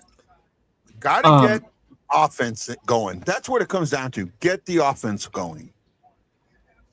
Yeah, they definitely need to get the offense going for sure. Not as obviously the shots are 10-3. I think the period as a whole, could have been way worse. It wasn't a horrendous period. It was a period that they definitely need to get in the zone and get more shots on net. But I'm not heated about what I saw in the first period, if that makes sense. Ryan Green throws the political stuff, global warming. You know what, Ryan? This winter storm is 3 weeks late. So just remember that. Normally we have these winter storms like this one in December and early January, not late January. So remember that, buddy. Matthew Lips, hey Lips, and Ryan Green, thank you, and Stephen Glass, John Hefner. What's up, Lips? Thank you for the thumbs up, man. Yeah, we gotta have obviously the Blues are done playing the Rangers, but we gotta have Mr. Lips on again. I like having Yeah. Lips on. Well, we got a guest on Sunday. We got a guest on Sunday. Yeah, we do. Yes, we do. We have a guy that does a weekly. He used to do a weekly radio show. I don't know if he still does it. He is also part of his grandfather. Our buddy Stephen Glass put a post out about Olive Garden on his thing. Well, and I wanted to reply and I didn't. I wanted to say, well, you should have gone to the Pasta House. Our guest grandfather started the Pasta House. Joe Fresta is going to be on with us on Sunday. We will probably not do tomorrow's game. I'm like I said, I'm struggling with this cough now. We'll kind of see how it is. So if I don't do the game tomorrow, I'll post the Fresta show, 8:00 on Sunday night.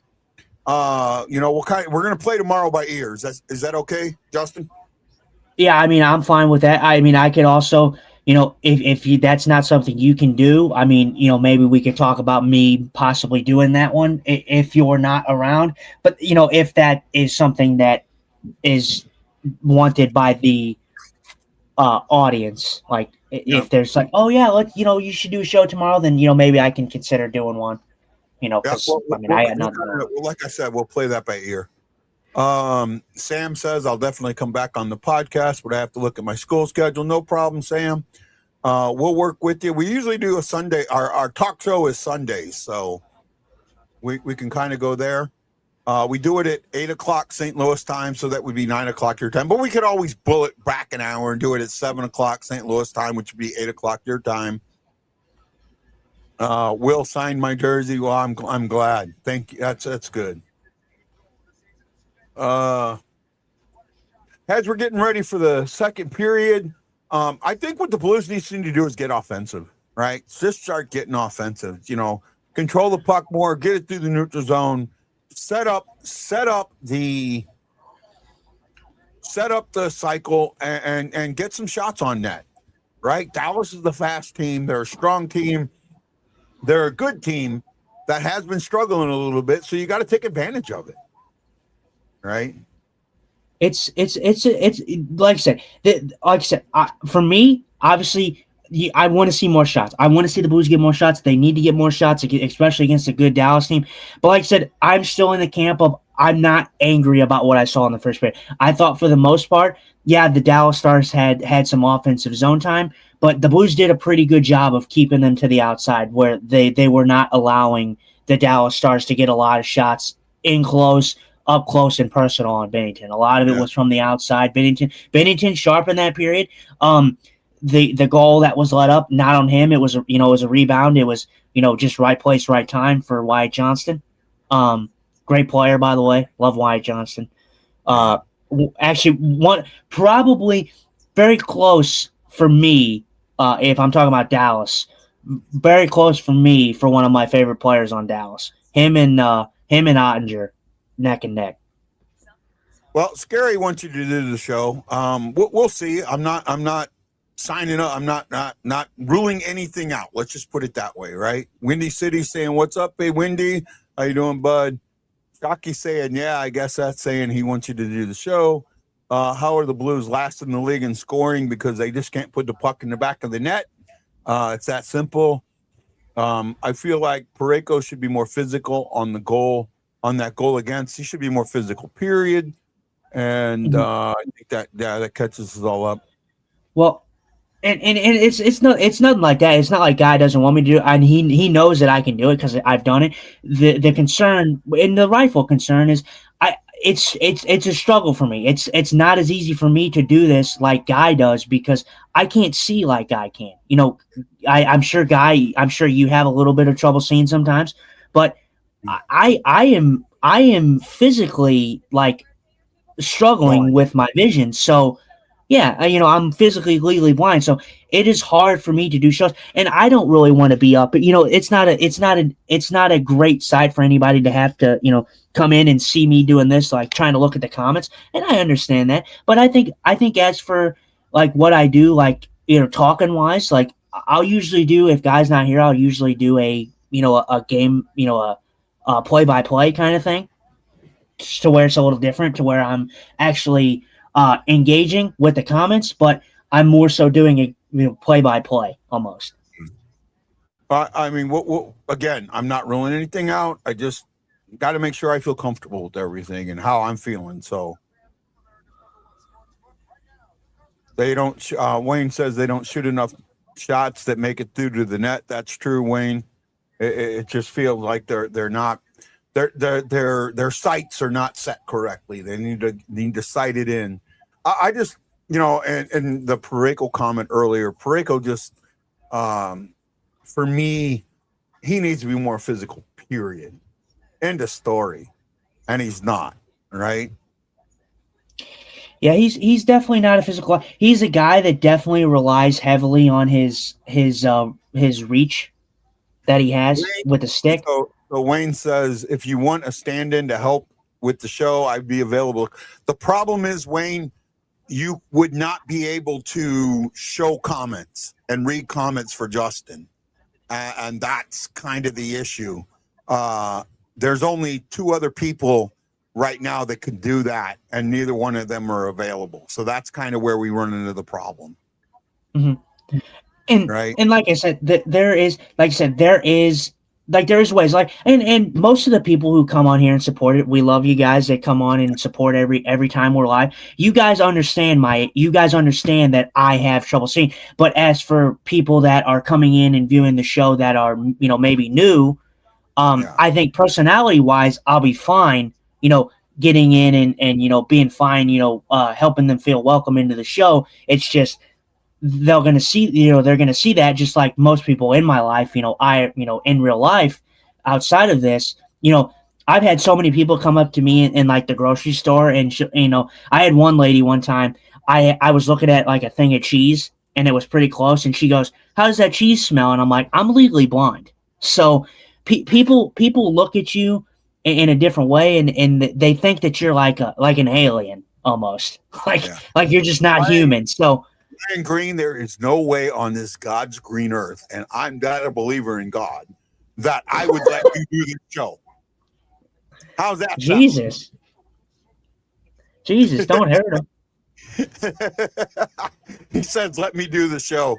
Let me do the show. You can trust me," in capital letters. So I'm letting you know straight up, I know better than that.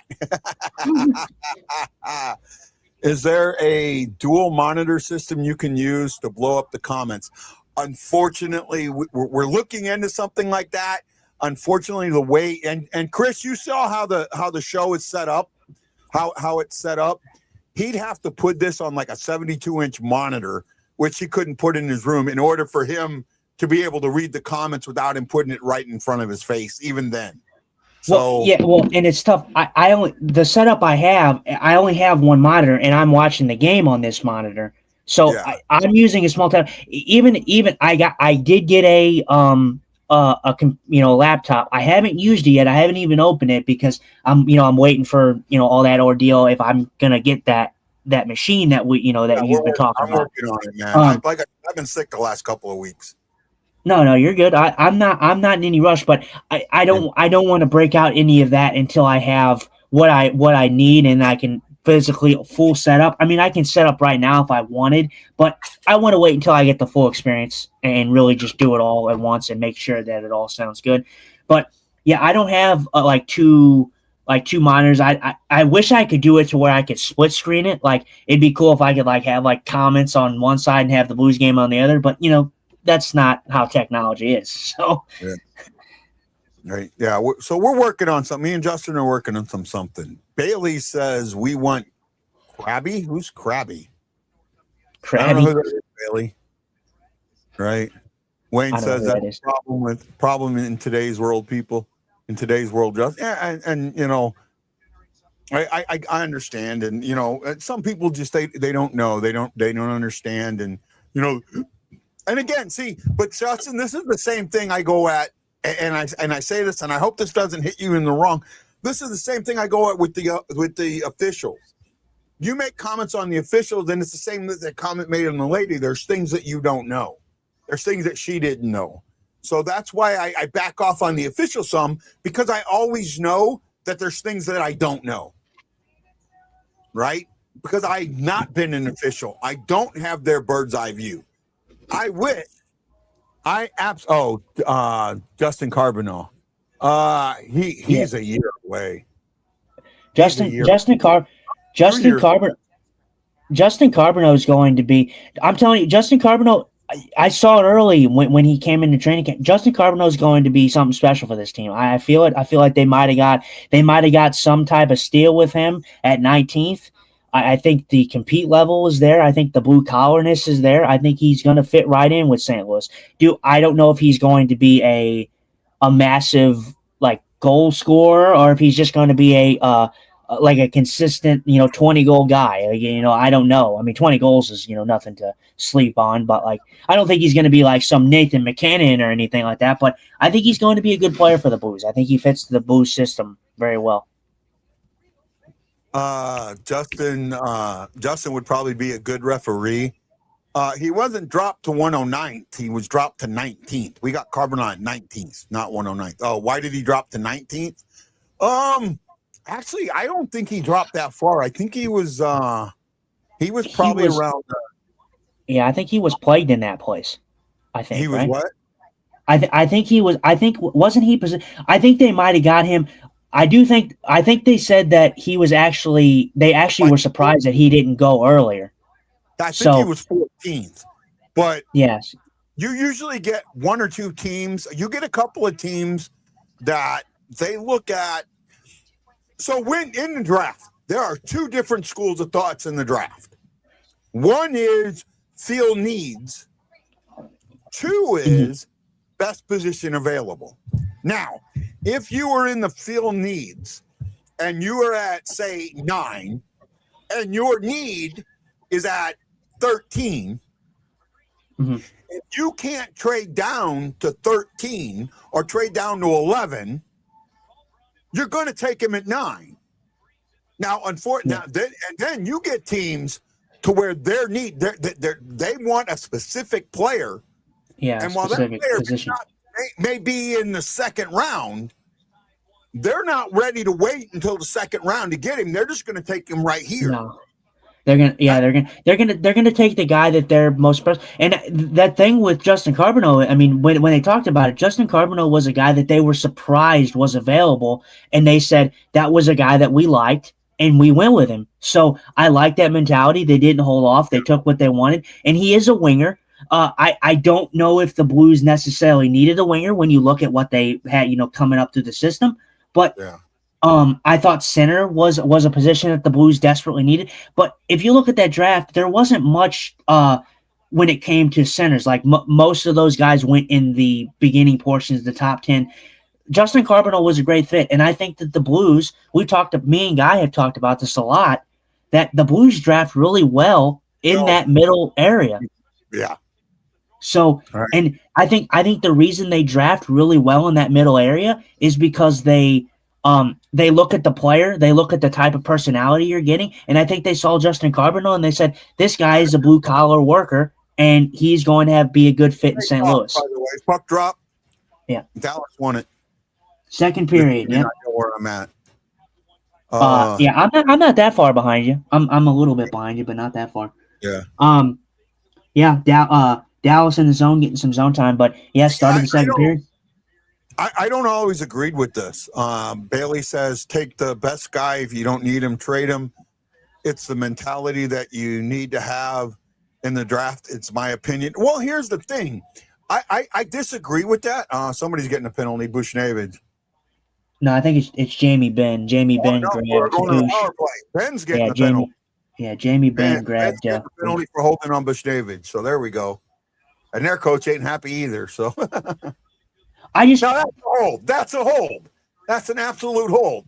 He puts his hand right on his chest. That's a hold. That's an absolute hold. Got no issue with that. Can we get another power play goal? Let's see.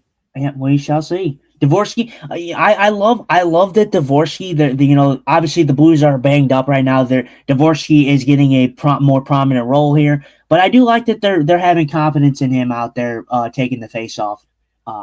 Obviously, that's what you have right now. You have him or Shin, but still, he's getting a more prominent role on that power play. I think the Blues are running. I think they're running with. Oh no, they're. Oh, okay. I thought I was seeing Pareko for a minute. I'm like, oh, guy would like that, but no, it wasn't. It was Kyrou. Yeah. Hopefully the Blues can get a power play, another power play goal. That would be huge for them because the power play has not been good. It's been very predictable. Yeah.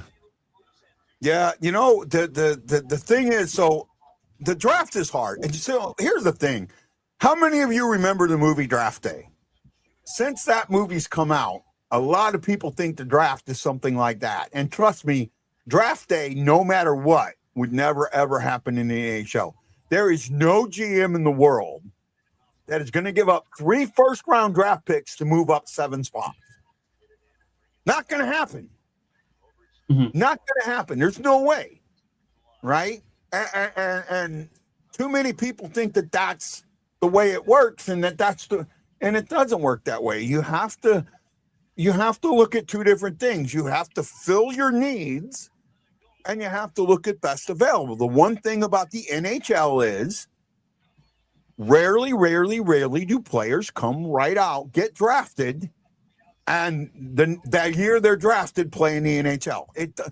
Really, the only guy that normally happens with is the number 1 overall pick. And the Blues' number 1 overall pick didn't do that. He didn't come in for like 2 years later. So, yeah. so it's you got to understand that when you're drafting 2 to 3 years down the road. Yeah, most people, unless you're looking at a generational talent like a Celebrini, like a Connor Bedard, you are not drafting. I mean, and technically, even when you are getting that pick, you're probably pretty bad. It's like Chicago and San Jose. You're bad at that point. So you are, like Guy is right. You are drafting. You are not drafting for right now in the moment. You're drafting for a couple years down the line. So, Celebrini came in and San Jose's playing fantastic. It took Connor Bedard a couple seasons to get going, but the supporting cast for Connor Bedard wasn't there. Yeah. They're slowly getting there, but it's going to take a minute. It takes a minute for those teams, but I think for what the Blues do in the draft, I think that being so in the middle, I think the Blues take the right guy in most cases. I really do. Berger just had a nice little shot on net, but couldn't get it. At 77, is that Bergen or Bukestad? Bukestad. No, Bukestad. Had a nice little shot on net. Yeah. Ted Niedermass, what's the deal? Why can't the Blues get shots on goal? Well, you know what? That's the billion-dollar question. If you have the answer to that, tell Montgomery because he can't find it. Look, and again, I want to preface this because I continue to go back to it. I want shots too. I want the Blues to take a first shot first mentality. But I want to say this: the Blues not getting shots and getting outshot in games should not be surprising to any Blues fan. They always do it. They always get outshot. That's always been their MO. They never take that many shots. They're out shooting 3-0 Dallas. That's going to change early. And they had a power play. I mean, they had a power play in the beginning. They're only 3 minutes in. So, but still, the Blues have never been a team that outshooting team. The positive for the Blues here is although they're not shooting as much, they are not allowing as many shots. The Blues are usually easily in the 35, probably shots against the game average, and they're not there. They're in like the 27 area.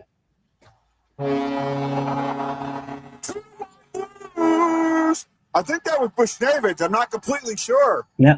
Pavel Bushnevich from Jake Neighbors. Great shot. Pavel Bushnevich. I'm telling you, Bush, man, it's been such a weird year for Bush. I know he's gotten a lot of stuff. The Bush hate has definitely died down, and I think that most people are seeing what I've seen, and I've said for a while now that he's not been as bad as he was in the beginning portions. Oh, what a pass. What a pass from Neighbors. Oh, my goodness. Oh, pass and a one-timer. Ottinger had zero chance. Wow. I got to pee, man. I'll be right back. Yeah, no, you're good. Yeah, a great pass by Neighbors. The Dallas Stars puck watching right there. The puck goes to the outside. The pass from Kyrou, kind of off the mark, but it works out in the Blues' favor. It goes on Neighbor's stick, but as you see in the replay there, I believe it's Steele. Definitely puck watching. Definitely misses his man going through the middle. He's any center or any type of player in the center of the slot there. No coach is ever going to say that you're looking or that you should be looking at the goaltender when a pass is, where it is. He's definitely puck watching at that point. He should be covering that slot. Gets a good play to Bush, and Bush gets a good shot and a great goal for him.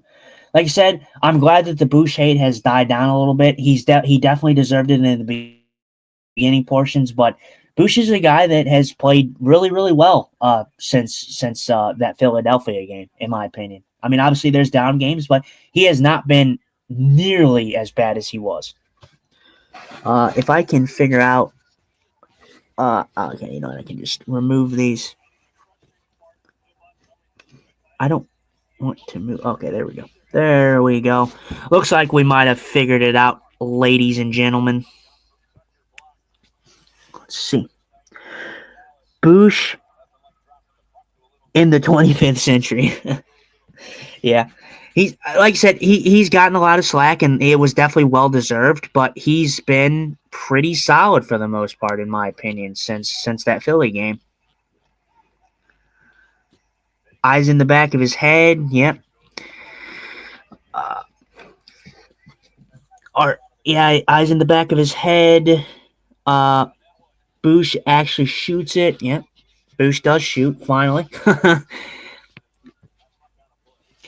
Bush usually does shoot. If he gets into a situation where he has the ability to shoot, he will shoot. There is times where he will try to pass, but very rarely do I think that Bush doesn't shoot the puck. I think that when he tries, his problem is not shooting the puck; it's whiffing on the puck. Actually, if Stars fans,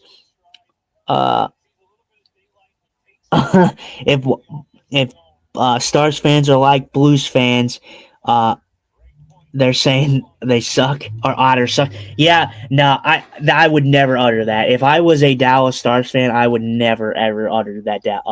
Ottinger sucks. Ottinger is one of the main reasons Dallas is afloat. So I definitely don't like that for sure. That's not what I'm going with on that one, Chris. Oh, here you go. I'm back. Oh. Sorry, man. There you go. Yeah.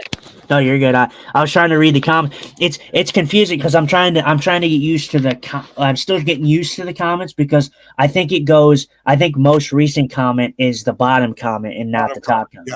Yeah. Very the bottom comment. So yeah. But so I was going over the top. From top to bottom. Yeah. Right. So I was going over it because I was talking about Bush and how he's not been as bad. Like in the beginning season, he definitely deserved the slack, but he hasn't deserved it since that Philadelphia game. Yeah, he's been very noticeable. Yeah, that was that. But I don't put that. I put that shot. I put that goal. That goal is absolutely on Neighbors.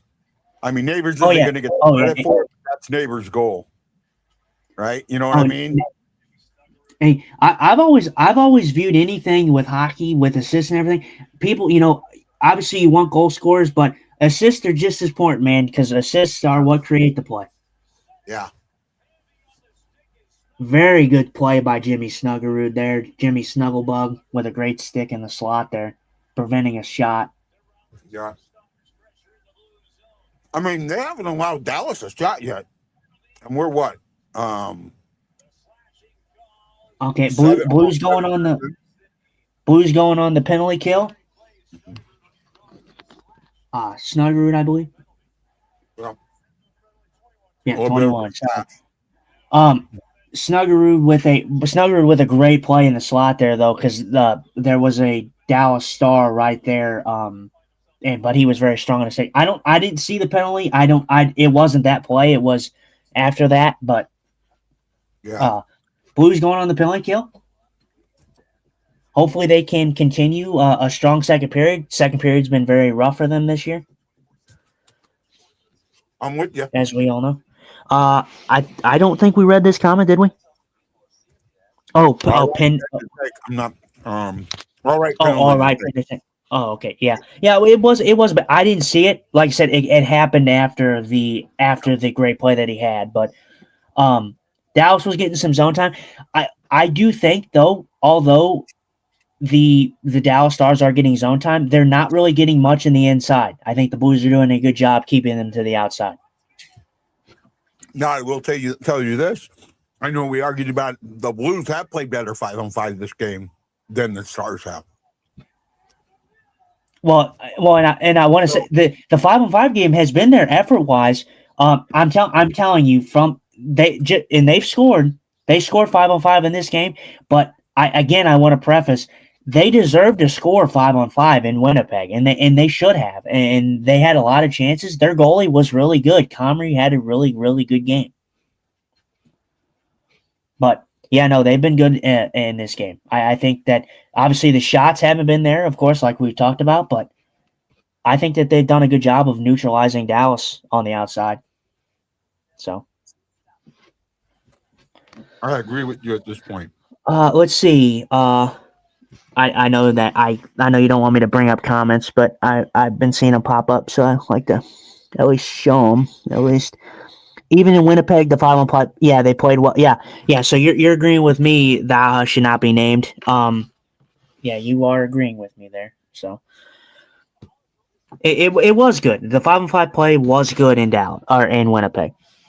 Can you read that one comment there, guy? I can't read that. I mean, All I can, the boys but on the ice were at 110 plus on their shift, and Dallas started buzzing. At that point, do whatever you can to get the puck. Okay, and that's fair.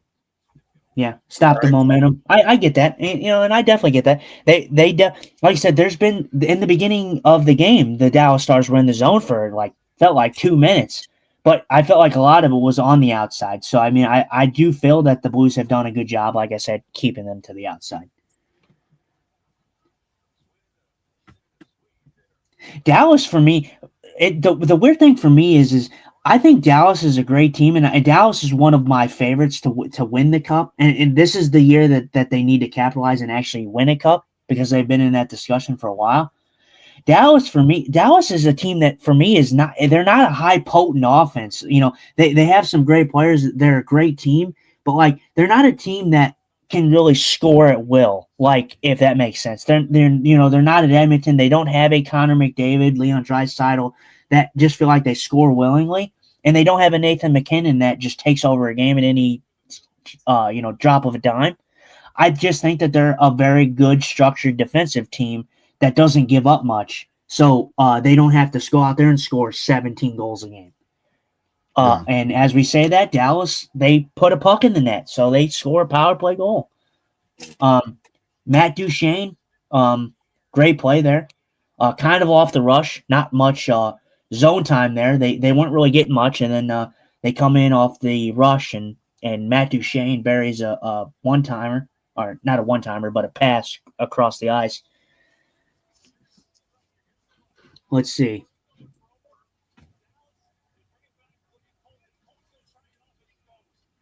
That was I will say, they're showing Parayko on this. This was a weird change by Colton Parayko. I don't know why he went off for a change at that moment, but kind of perplexing. But I don't know if you saw that, but did you see that? No, I didn't, unfortunately. Yeah, Parayko, he went off on the Dallas Stars had the puck in their own zone, and then Colton Parayko tries to get off the ice, and it kind of messes up the formation there, allowing Dallas to transition quickly. Kind of a weird change. That change right there, it didn't remind me as bad as the Marchand one, but that reminded me of Game 7 Marchand line change right there. Not as bad, but definitely reminded me of it for sure. See, I like that. That's. He says, I don't think he saw the man at the blue line. Probably not. Probably not, but I feel like for the change, I feel like they're pretty good at change. I just feel like that was a weird change by. Oh, very good try there. This the top line that we thought was gonna possibly struggle, they've been pretty noticeable tonight. Very good chance. Just misses there. Good tip. But the Blues, like I said, the line change, it was just not very Colton Parayko-esque. It was very weird to me. I've never seen him kind of make a play like that. I feel like he would have stayed out there for that play to develop. But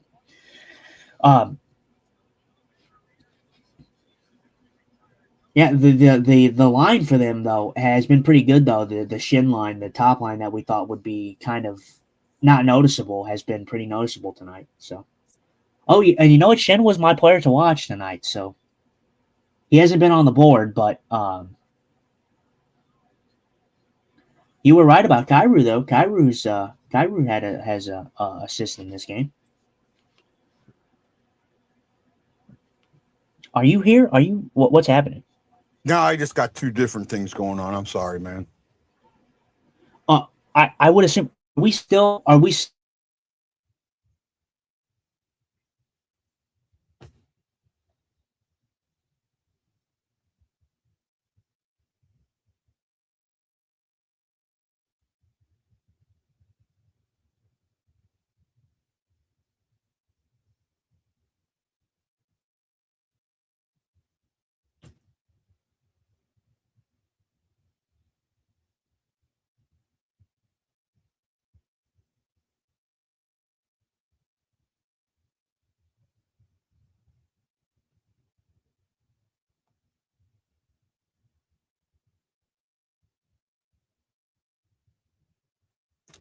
He's locked right now. Hey, get off your phone. We all know you can't use the phone to save your life. Thank you. Sorry. Got a couple of different things though.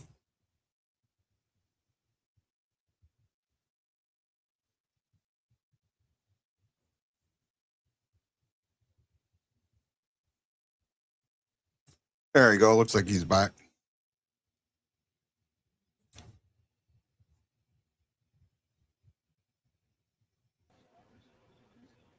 Oh, loose puck. 3-on-2, and we couldn't get it in.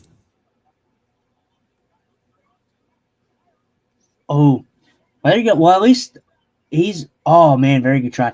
Kyrou though in the slot, doing what he needs to do and shooting the puck. Yeah, that's what you want to see. Kyrou had a good game so far. Yeah, before I got kicked out, I was saying, yeah, you were right. You said Kyrou was the guy to watch.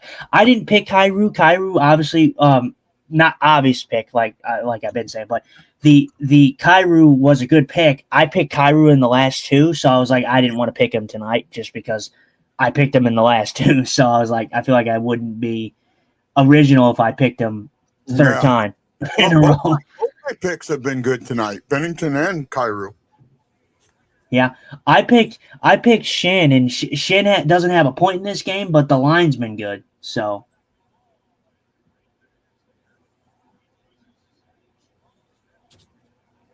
that's a weird. I'm surprised. I haven't heard Rantanen's name very much tonight. He's out. Oh well, the broadcasters just. I thought I could have swore that they just. No, he's in there. Rantanen's in there. He's on the ice. Yeah, he's right there. 96. Yeah. Yeah, he's there. I was wondering, because they just said Rantanen fell down. I'm like, yeah, he's in the game. He just hasn't been very noticeable.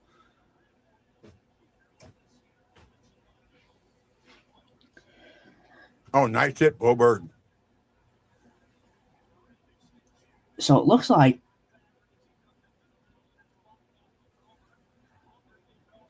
nice, Broberg. Yep. Who did he hit right there? Was that? I think he did hit. Did he just hit Rantanen? Yeah, he did. Oh no, he did hit Rantanen. Okay, well that's weird. So we were all. Oh no, we are. Yeah, we're. So it seems like we're live on everything besides the BlueNote Fan Report.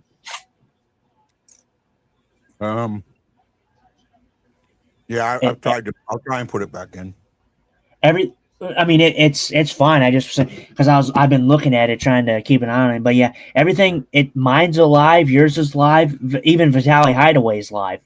Yeah, but the BlueNote Fan Report is not. The Coast to Coast isn't live either. Yeah. Blues. Oh, we're getting a commercial break. The Blues going back on the penalty kill. I believe Bukestad getting a call for holding there. What is it? Yeah, I don't know. That's weird that it's given us an issue out of everything. Have we gotten caught up? I don't know how many comments that we've actually read. We're caught up, I think. It's a hard fought game. Did you read that? Yeah, you can see the emotion on the ice, and urgency, something the Blues lack sometimes. Yeah, you've seen it this game. It's been a hard fought game from both sides. I agree. Mm-hmm. Absolutely been. It's usually these two teams. They usually play each other pretty well. I can't remember. I'm sure there's been a game in there, but it's been a while. I think that we've seen either team kind of blow out each other. I think I don't really remember the last time that these two teams, at least one of them, have blown each other out. I feel like they're always pretty close.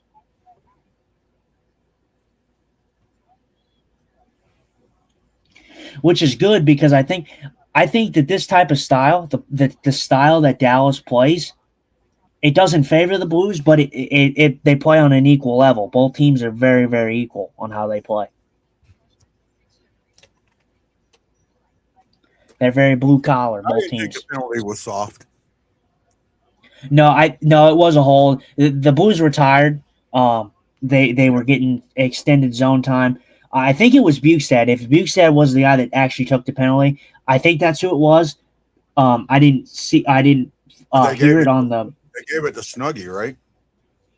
No, that was the last power play. I think the hold was. Who was it? I didn't realize we were on another one. Yeah, no, before the break we went on but I thought it was Bukestad. I guess it wasn't. Broberg for interference. Oh, okay. I didn't see that, but good play by Bennington. I think Bennington hits that puck, he snags that puck, and then drops it immediately for Parayko to clear that. Good play. I think it did, or otherwise, or was it just a rebound that Parayko was just there to clear?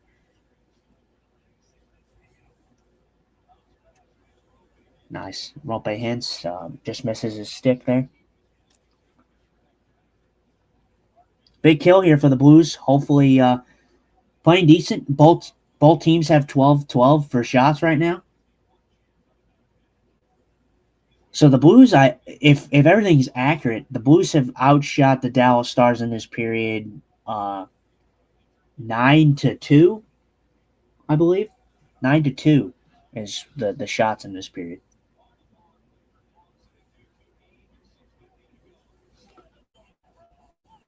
Oh, very, very good save by Jordan Bennington. That's his best of the game right there. Definitely his best of the game right there. Very good. Clear. Yeah, definitely the best save of the game for Bennington right there. I don't know if you saw that one, but I got so much going on. I apologize. you're good. Well, anybody else out there in YouTube or Facebook land, if you saw that save, that was his best save right there. So let me know what you thought.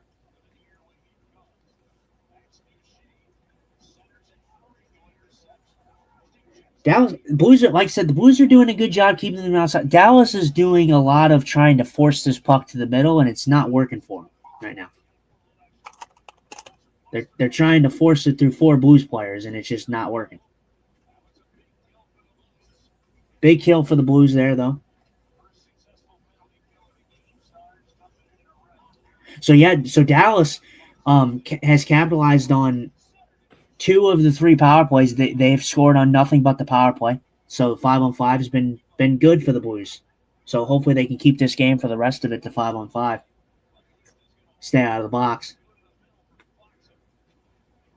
Nice hit. Nice to get the kill, that's for sure. Oh yeah, very good kill. That like they just said, two of the 3 the Dallas Stars have capitalized on. So yeah.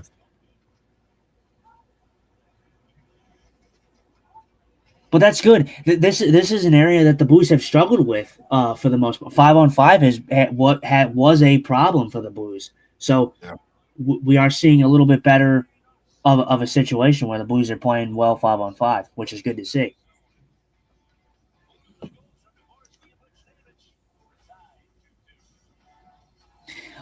I said that this game in our predictions, I said that I predicted a loss, but I predicted a close loss, and I said possibly overtime or a shootout.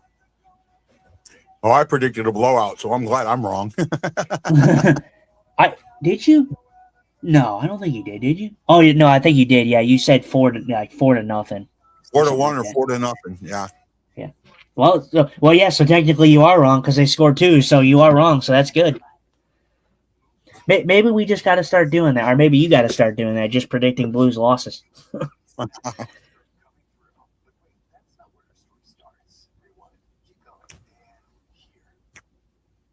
No, we're good right now, Bailey. Thank you. What happened? You said Bailey said I can hop in if y'all need. I'm told him we were good. Oh no, yeah, no, we're good. I just was making sure because he wasn't looking, so I was wondering what he was doing.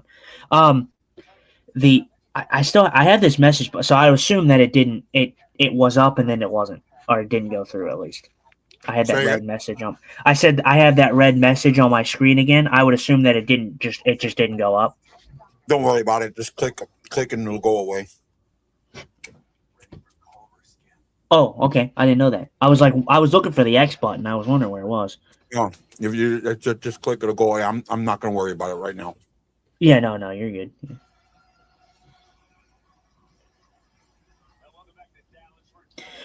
We're back in Dallas. Let's see. Colton Parayko, anytime goal scorer. I would not take that bet if I was you.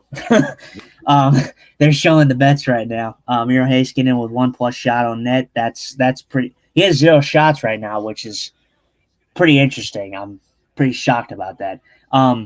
Over under 5.5 goals. Current 4 goals. Parayko doesn't shoot enough. He doesn't use his body enough. He's 6'6" and he plays like he's 5'10". Somebody made that comment earlier. Yeah, Parayko. I was just going over the bets. The bet, one of the bets was Parayko getting a goal or anytime goal score. I don't see that happening, but hey, I mean, I will say if there's any game that he could score, it could be this one. I think Parayko does have pretty good luck against Dallas. I think he does score quite a bit of goals in Dallas or against Dallas. So. Ryan Green says, I wish Guy had an evil twin on the show so we could watch them disagree like we're watching Divorce Court. I think Justin's getting pretty close to that. So what? Being my evil twin. Oh, evil twin, yeah. What is it? You know what sticks out for me with Parayko and his goal? It was the goal that he scored in Dallas. You remember in the playoffs when he took that shot and he smacked Ben Bishop right in the collarbone? Yep. Yeah, that was the goal that I always think of when I think of Parayko. Broke his collarbone and Dallas was pissed off because they didn't blow the whistle. Yeah, but Dallas didn't touch the puck. Well, no, it wasn't. But it wasn't. I mean, he was hurt, but he wasn't. Yeah. He wasn't in danger. The Blues weren't shooting at where he was, so. Well, no, and the Blues pretty much scored immediately after, but they were mad because they didn't blow the whistle, but the Dallas Stars didn't touch the puck. I appreciate that, Bailey. I know I seem a little busy. I just got a bunch of things going on. I tried my best, and some of it's show related, some of it's not. Just doing what I can. I mean, the Blues, this period, they've outshot Dallas 9-4. Yeah, right? 9-4. Yeah. It's been 9-3. So they've evened it up. I mean, they're being outshot 14-12, but overall, they've evened it up. Man, that's a very, very good try there. The Blues almost hit. Going to the box. Is he? Looks like Falk's going to the box. Yeah.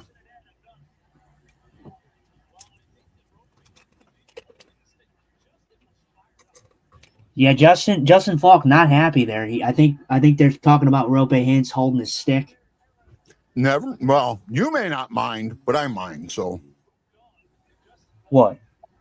Ryan says, "Tell us what you're dealing with. We don't mind." Yeah, Well, but I mind. I mind.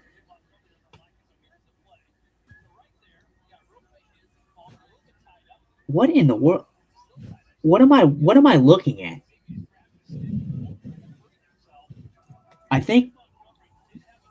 I'm thinking Justin Falk. It looks like Justin Falk gets his stick held in that altercation there, and Justin Falk not happy about that one.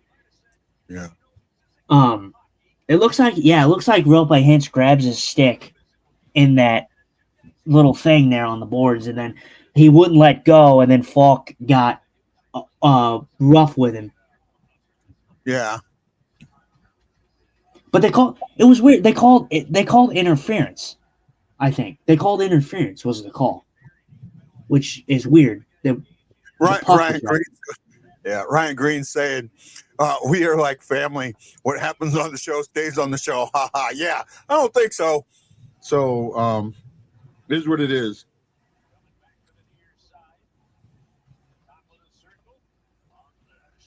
I would assume some of his anger stems from me, but it is what it is. Or not anger, but busyness.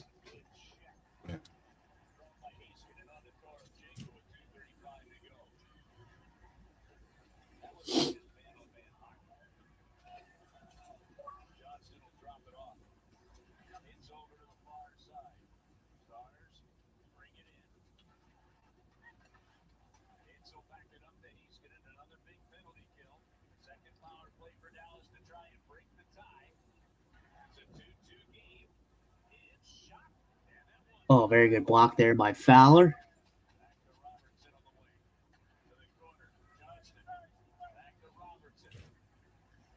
Ryan says, "Justin, you're just the root cause for all Oh, the very aggravation." good. What a play by, I think that was Stenberg. Very good play there, diving to get that puck out. Bailey, don't bring this down now. Bailey says one of the most disciplined teams taking penalties left and right. NHL to take a look at this. You're going to cause an argument like we already had earlier. So No, I'm not going to say anything. I clearly, like I said, I don't want to frustrate Guy. Guy's already frustrated. It's clear as day. I don't want to frustrate him.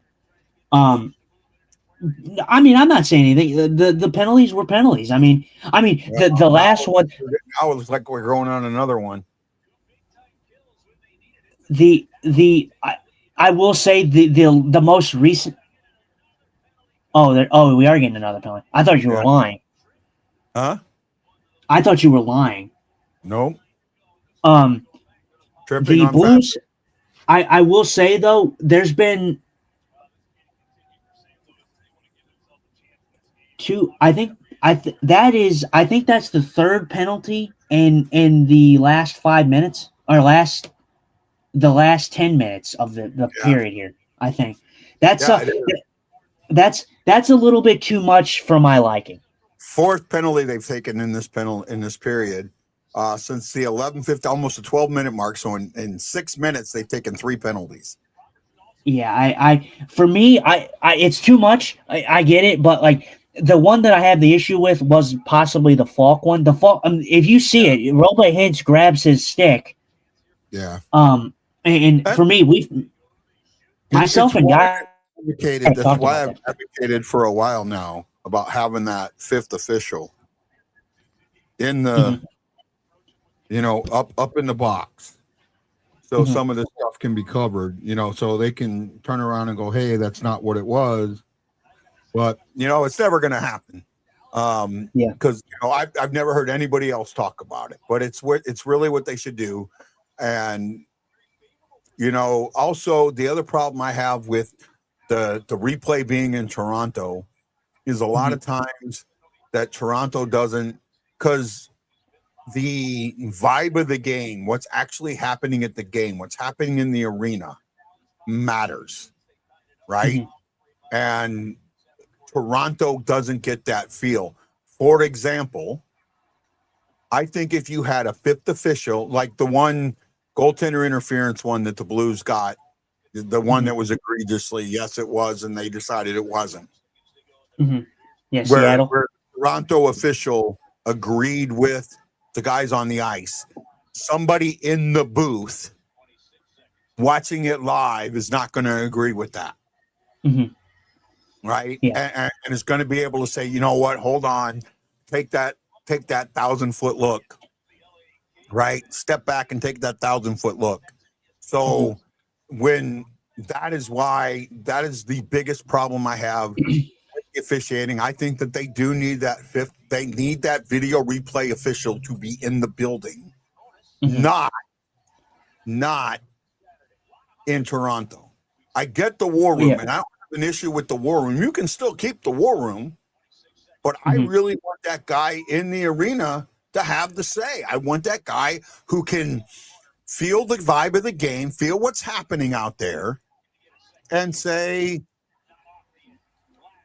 yeah, you don't. I'm with Guy on this one. You don't.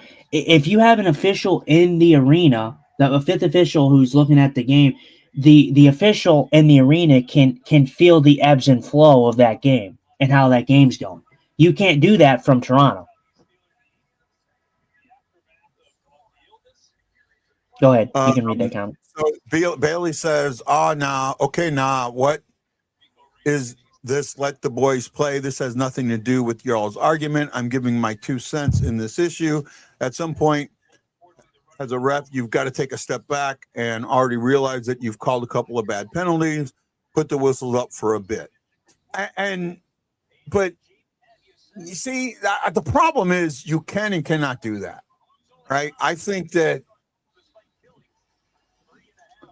it's hard to follow the letter. How many people follow the letter of the law? I'm going to ask you this. How many of you out there, I want you to show me by putting an okay or a thumbs up that you follow the letter of the law all the time. If you do, put a thumbs up. And I know nobody's going to put a thumbs up. Right? Nobody is. Right? Justin, you might be one of the people that can because you don't drive. Right? But everybody that drives a car goes above the speed limit, does a rolling stop, makes a left turn on a right turn on red when they're not supposed to. All of that. You're still breaking the law. Park in a meter longer than you're supposed to park. You're breaking the law. Park closer to a fire hydrant than you're supposed to. You're breaking the law. So in that respect, it's very, very hard to follow the letter of the law. You have to determine when it's right and when it's wrong. If a guy is parked at the 9.5 feet mark, Bailey says I technically work law enforcement, so I won't be saying anything unless I have my lawyer. So that's what I'm kind of getting at, right? So these guys cannot call things by letter of the law. They're doing the best they can, right? Or do they make mistakes? Abso-freaking-lutely they make mistakes. Are they perfect? No, they are not perfect. But I think for the most interest, they do the best they can. And a lot of times it comes to perspective. And what is that perspective, right? Let's say this. You have two people that park on each side of a fire hydrant. One parks 4 foot from the fire hydrant. The other guy parks 9.5 foot from the fire hydrant. Who do you give the ticket to? Do you give it to them both? Or do you give it to the guy that parked 4 foot? Now, letter of the law is you give it to them both. However, I would not give it to the guy that parked 9.5 feet because the spirit of the law is that you do not block the fire hydrant from being used by firefighters. The guy that parked 9.5 feet isn't. The guy that parked 4 feet is. There's the difference. Yeah, I think for me, I've been back on it a little bit. I'm not going too crazy on this game, but I will say, Bailey, I understand your frustration. I'm with you. I do think that that 6 minutes of penalty or a power play time in the last 6 minutes of the period is a little ridiculous. I get that aspect, but I'm also with Guy. I really would, and obviously Guy said it's not going to happen, and I agree with him. It's not going to happen because he's the only one that kind of talks about this, and we talk about it here. That there needs to be a official in the arena that has a better ebb and flow of this game. I'm going to use Guy's own argument against him here. We talked about this a few games ago when he talked about how, the refs are calming stuff down in this game. There's been nothing in this game that has provided chippiness, that has provided the officials to control this game. So you're in this instance, you're right. In this instance, you're right. You're absolutely correct. In the other instance, it was there. That was there. That in that game, it started getting chippy, and they called a penalty on Walker. Maybe they could have let go, but they called it to say, hey, it's time to get the game under control. In this game, no, there's no reason to get this game under control. So I don't know why the whistles are out as much as they are, but for some reason, they've decided to follow the letter of the law a lot more than in other cases. Bailey says, but what I mean to put the whistles up is don't call anything that is up for argument. I completely agree. That's a hard job, but penalties in the whole on the AHL right now, as of this month, have been mediocre at best. Maybe. I'm not completely on board with that, but I understand where you're coming from. And I'm starting to think the NHL stepped in and talked to the refs and said we need to call more penalties. I don't. I just, to me, that sounds like a conspiracy theory, and I can't. It's possible. I just don't see it. That's where I'm at with that. Right. So in this period, both teams scored 2 goals. The Blues got an even strength goal, and Dallas got a power play goal. The score remains tied. It is 2-2 instead of 1-1. St. Louis Blues took 4 penalties during that period. Snuggerud, Broberg, Falk, and Fabry. And Fabry's will continue in to the third period for about 49 seconds, I think, somewhere around there. Ben took 1 penalty, and the Blues did not make him pay for it. Unfortunately, Dallas did make Falk pay for his. Falk's interference was a maybe, but they got the goal. Blues outshot the Dallas Stars 9-5 that period, but are being outshot 15-12 in the game. Overall, Dallas has taken 29 attempts. The Blues have taken 24 attempts, 24 attempts. So it's very close. Blues have 19 hits. Dallas has 11. St. Louis 6 giveaway, Dallas 8. St. Louis 4 takeaways, Dallas 2. Both teams have blocked 8 shots. Face-offs have gotten a little closer. Dallas is still winning that battle 21-16, 57% to 43%.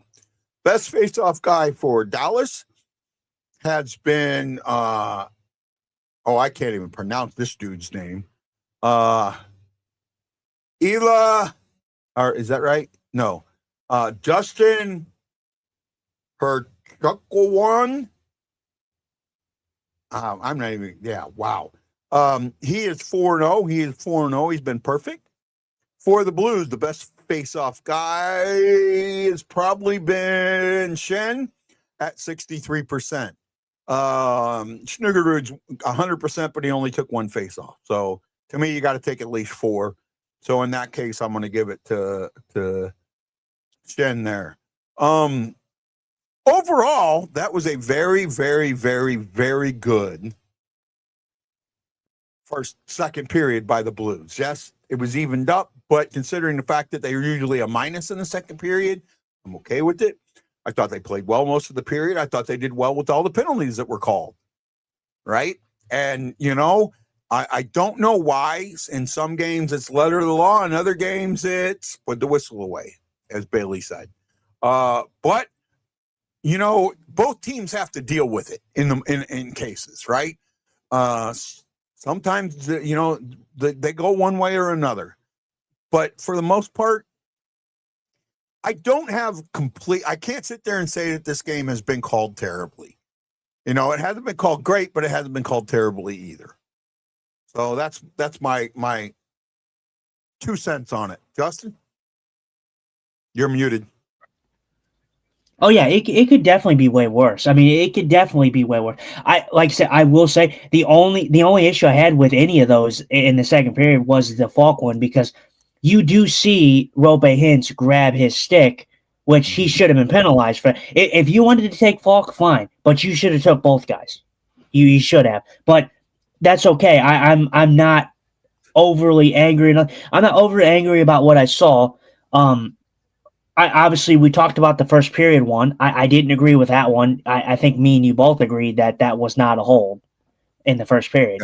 But I do think, though, that like there hasn't been nothing in this game where they needed to calm the players on the ice. There hasn't been much chippiness in this game. So the fact that we've seen 3 power plays in the last 6 minutes of the period, that is a little ridiculous. I will say that's a little.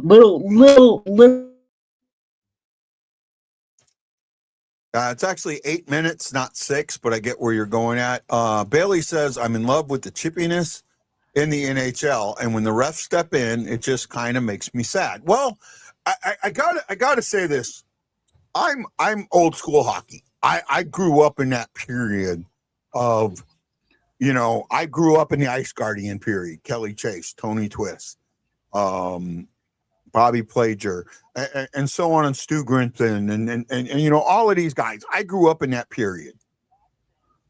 The problem with that is, as great as, you know, what they did was, and the physicality was, it took away a lot of the beauty of the game. And the beauty of the game is the offense. And some of that needed to be pulled back. And I do think for the most part, the NHL has done a good job with that. The officials, we saw this a couple of weeks ago. Who did the Blues playing in that game? Was it? It wasn't Edmonton. What happened? When you know, they took a penalty. Walker took a penalty, and I said it felt like that the officials were sending a message that, hey, because the game started getting chippy. Oh, it was shit. What was that game? Was that the Tampa game? It might have been. No, it wasn't the Tampa game because we won the Tampa game. We won the Tampa game in overtime. Game in St. Louis, the one in St. Louis, yeah. No, I don't think it was a Tampa. No, it was a away game, wasn't it? Wasn't it an away game? Yeah, it wasn't an away game. Yeah. Maybe. But again, here or there, it doesn't matter. But it was the right thing. Believe it or not, in my eyes, it was the right thing for the official to call.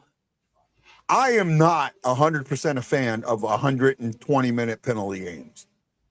No, I'm not either. When you have, you know, your best players in the locker room because they got game misconducts, that doesn't do anything good for the game, right?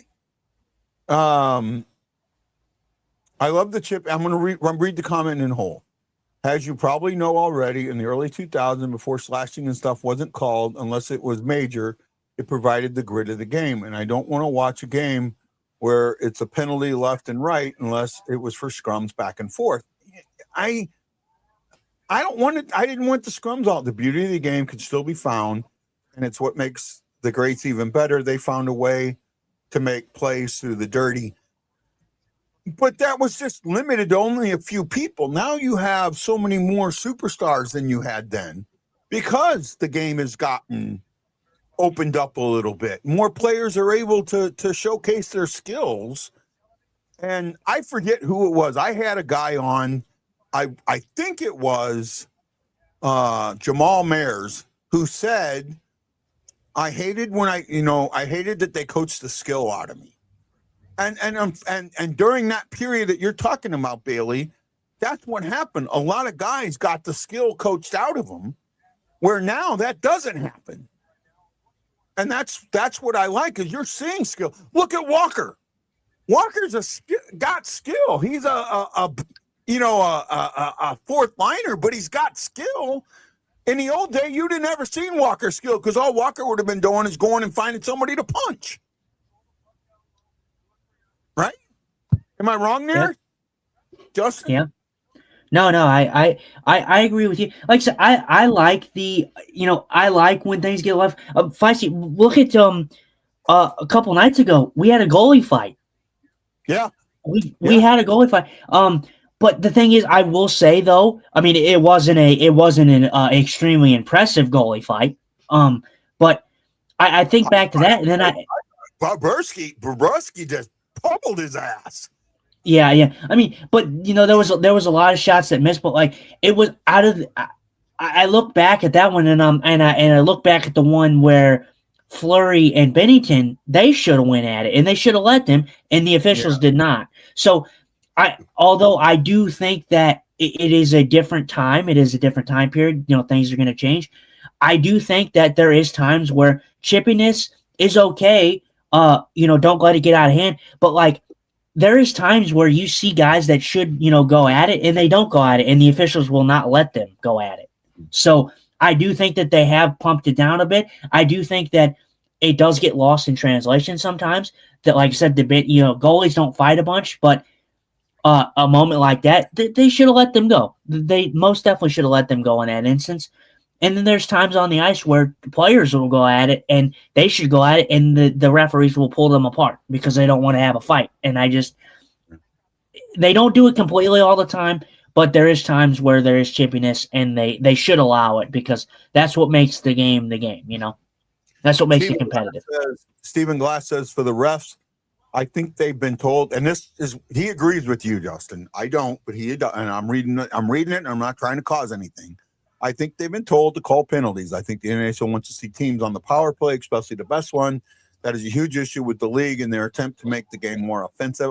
I don't agree. I don't think that that's true. How I think teams that are very, very good on the power play have learned how to get other teams, how to learn how to draw penalties. I think that's become that's become a skill when it didn't used to be. And I think that's the difference. Okay, so I have a question. I'll pose it out here. Guy, I do not want you to look this up. Do not look it up. I want to just say this, and I'll look up the other guy's stats in a minute. 52 games have been played by the Edmonton Oilers, right? So Connor McDavid has played 52 games. How many penalties do you think? How many penalty minutes do you think Connor McDavid has this year in 52 games? I'll say 10. I'll say 10. 10 is right. So he has only taken 10 minutes of penalty time in 52 games. And that this isn't kind of our discussion, but it goes back to, and like you agreed and you talked about this, there's superstars in this league, and they get the benefit of the doubt time. Yeah, Connor McDavid's in that category. He's one of the best in the league. We saw it in the time that we played Edmonton in the last game. He cross checks what's his name into the boards. Dangerous play. If it would have been a little closer, he could have like freaking broke his neck on the boards. That's how bad that cross check was. No call. And they said, when you're the best player in the world, you can do stuff like that. There's favoritism in the league. And I do think that I'm not saying that the refs are out there like the NHL saying, oh, like, hey, you have to call this amount of penalties in a game. I'm not necessarily saying that. But I do think, though, that the NHL, like I said earlier, I do think that they want to see more offense. They want to see more goals. They think for a casual audience, the people that are not like myself and Guy and the people in this chat that have watched the game for 20 plus years, they think that the new audience wants to see touchdown scores. Fans like us, we don't want to see that. We don't. I mean, it's cool to see every once in a while, but we don't want to see games that end in touchdowns and 10-goal games. That's just not exciting for us. So we want the 3-2 game. We want the 4-2 game, the 4-3 exactly. game. Exactly. We want that. Exactly.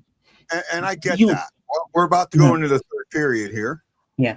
I mean, we appreciate. We have a complete appreciation and understanding for why games that are 2-1, 1-0, why we love those games. Like, I saw so many complaints about when the Blues won the game in last year against the Islanders 1-0 in overtime, and people were bitching, "Oh, well, why didn't the Blues score? Why wasn't there 7 goals put on the board?" Like, you gotta appreciate those games. Very well played game. I know, but that was the general consensus. Like, people are like, they just don't understand and appreciate the 2-1, 3-2, 1-0 games anymore. Yeah. No, we got 20. Hand pass, I think. Hand pass. Oh yeah, hand pass. It'd have been a 3-2 game. There's no way Bennington would have stopped that. Oh yeah, absolute hand pass. Yeah, hand pass. Hand pass. Yeah. 18 seconds to go in the penalty kill. In the penalty kill here, but Stephen Glass said it's kind of like the NFL where people think the refs help Mahomes. Yes, they do, because he is the best quarterback in the league, and they and we want to see. No, it's not that I don't think that they help him. I think that when you're paying more, you know what? It's like Michael Jordan. It's like LeBron. It's like when St. Louis, the Cardinals had Pujols, right? Mm-hmm. Pujols' strike zone was damn near non-existent. The strike zone became non-existent. It's because the guy would plaster the ball. He was that good of a hitter. Ichiro's strike zone, because he could hit the ball. You know, the human nature is you want to see the best guys perform.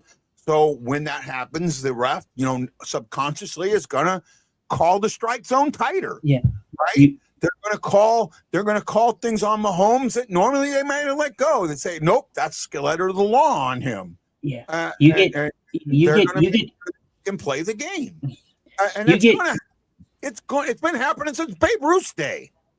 Yeah, I mean, you're gonna have, and I wouldn't say, but technically, like, it is kind of like that. Like, they do get assistance in a way, but it's almost like they get the benefit. They get the benefit of the calls. The benefit of the doubt. Yeah, they get the benefit of the doubt on most things. And for me, and guys even said this, I don't think that's right. I don't. I think, if you're the best, I kind of have no issue with it. I don't have an issue with someone being given the benefit of the doubt. Well, it just depends. It depends on what it is. I look at a good example. Like I said, there's a reason I said about McDavid. 52 penalty. He has 10 penalty minutes in 52 games. That is 5 penalties. Yeah, that's 5 penalties all year.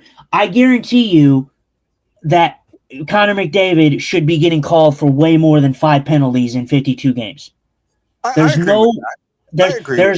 Yeah, and I want to turn back to the Connor McDavid cross check in the last game against the Blues. That should have been called, and it was not. That cross check, I know what you're talking about, may not have been seen. Just looking at where the referee was in that point, because the referee's on the opposite side of the ice. Now, the back referee might have been able to see it, but he might have been too far away to feel like he made the call. He could make the call. And it does happen.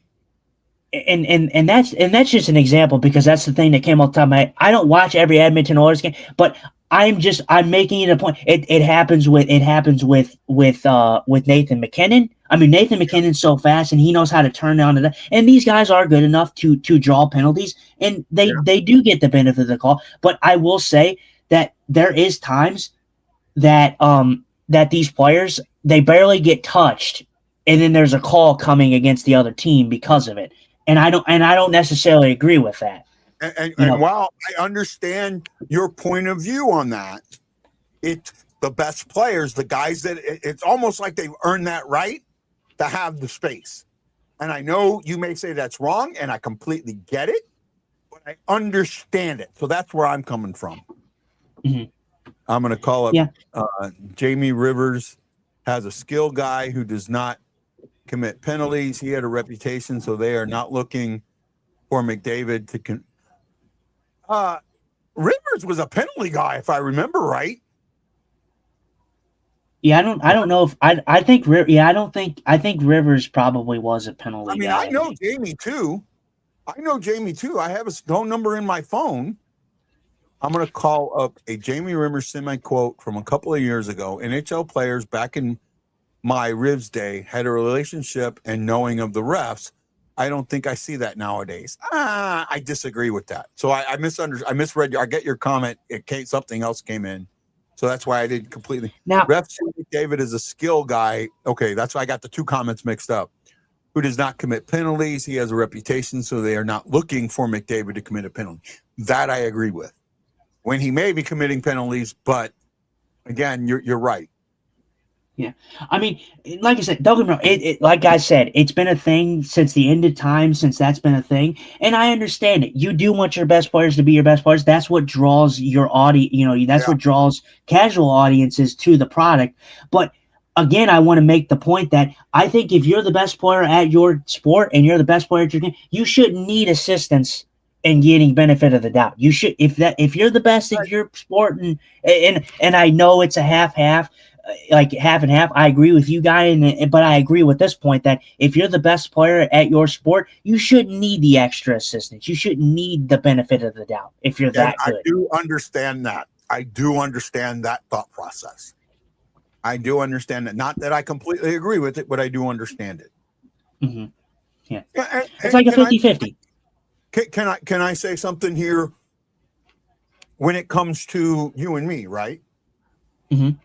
I've been doing this for 8 years now, right? And this was something that I was going to talk to you about, but I think now is a good time, and it's not poking a needle at you at all, okay? I want you to understand that. I've been doing this 8 years now. So in those 8 years, I have learned where the line is. You haven't gotten to that point yet. So I know which guys that I can argue with when they say something, and I know which guys I can't. That is, and not only that, when I do some of these arguments with them, if you've noticed, some guys, like when you've tried to argue with them, they've shot back at you because they don't have that relationship with you that I have with them. And that relationship takes time to build. And I think that's a lot what goes on in the NHL, that it takes time to build relationships. And as guys build those relationships, not only amongst other players, but amongst the officials, it changes how things are called or how things go down. And I think that's the exact same thing for the show. So that's why I'm using it as an example. Does that make a little bit of sense, Justin? Yeah, I think that could be definitely the case for sure.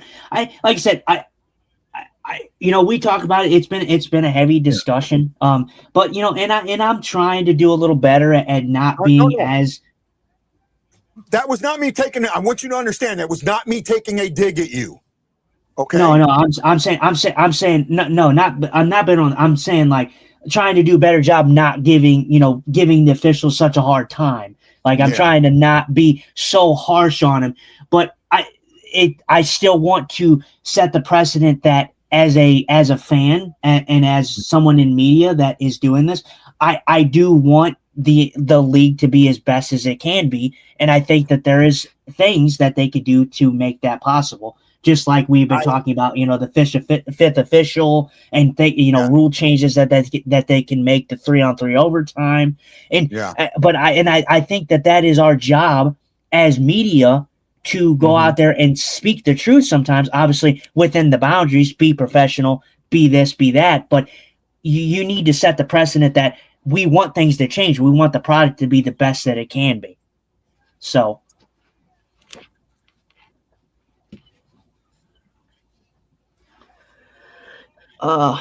Did we have I don't know if I don't know if that was another comment or not. Is that another comment? I don't even know. No, we're good. We're caught up. Oh, no, this might be a new one. Rayleigh's is new. No, I love these arguments, and I'm not mad at stuff. I genuinely love the sport and understand it even more. It's just better and to understand it's better these arguments need to happen. And Bailey, you're right. And if you were here in the early part of the show, me and Justin were at it hand and foot, right? We were. But the difference here, and I finally stepped back. I stepped back and said, not good for the show. I need to step back.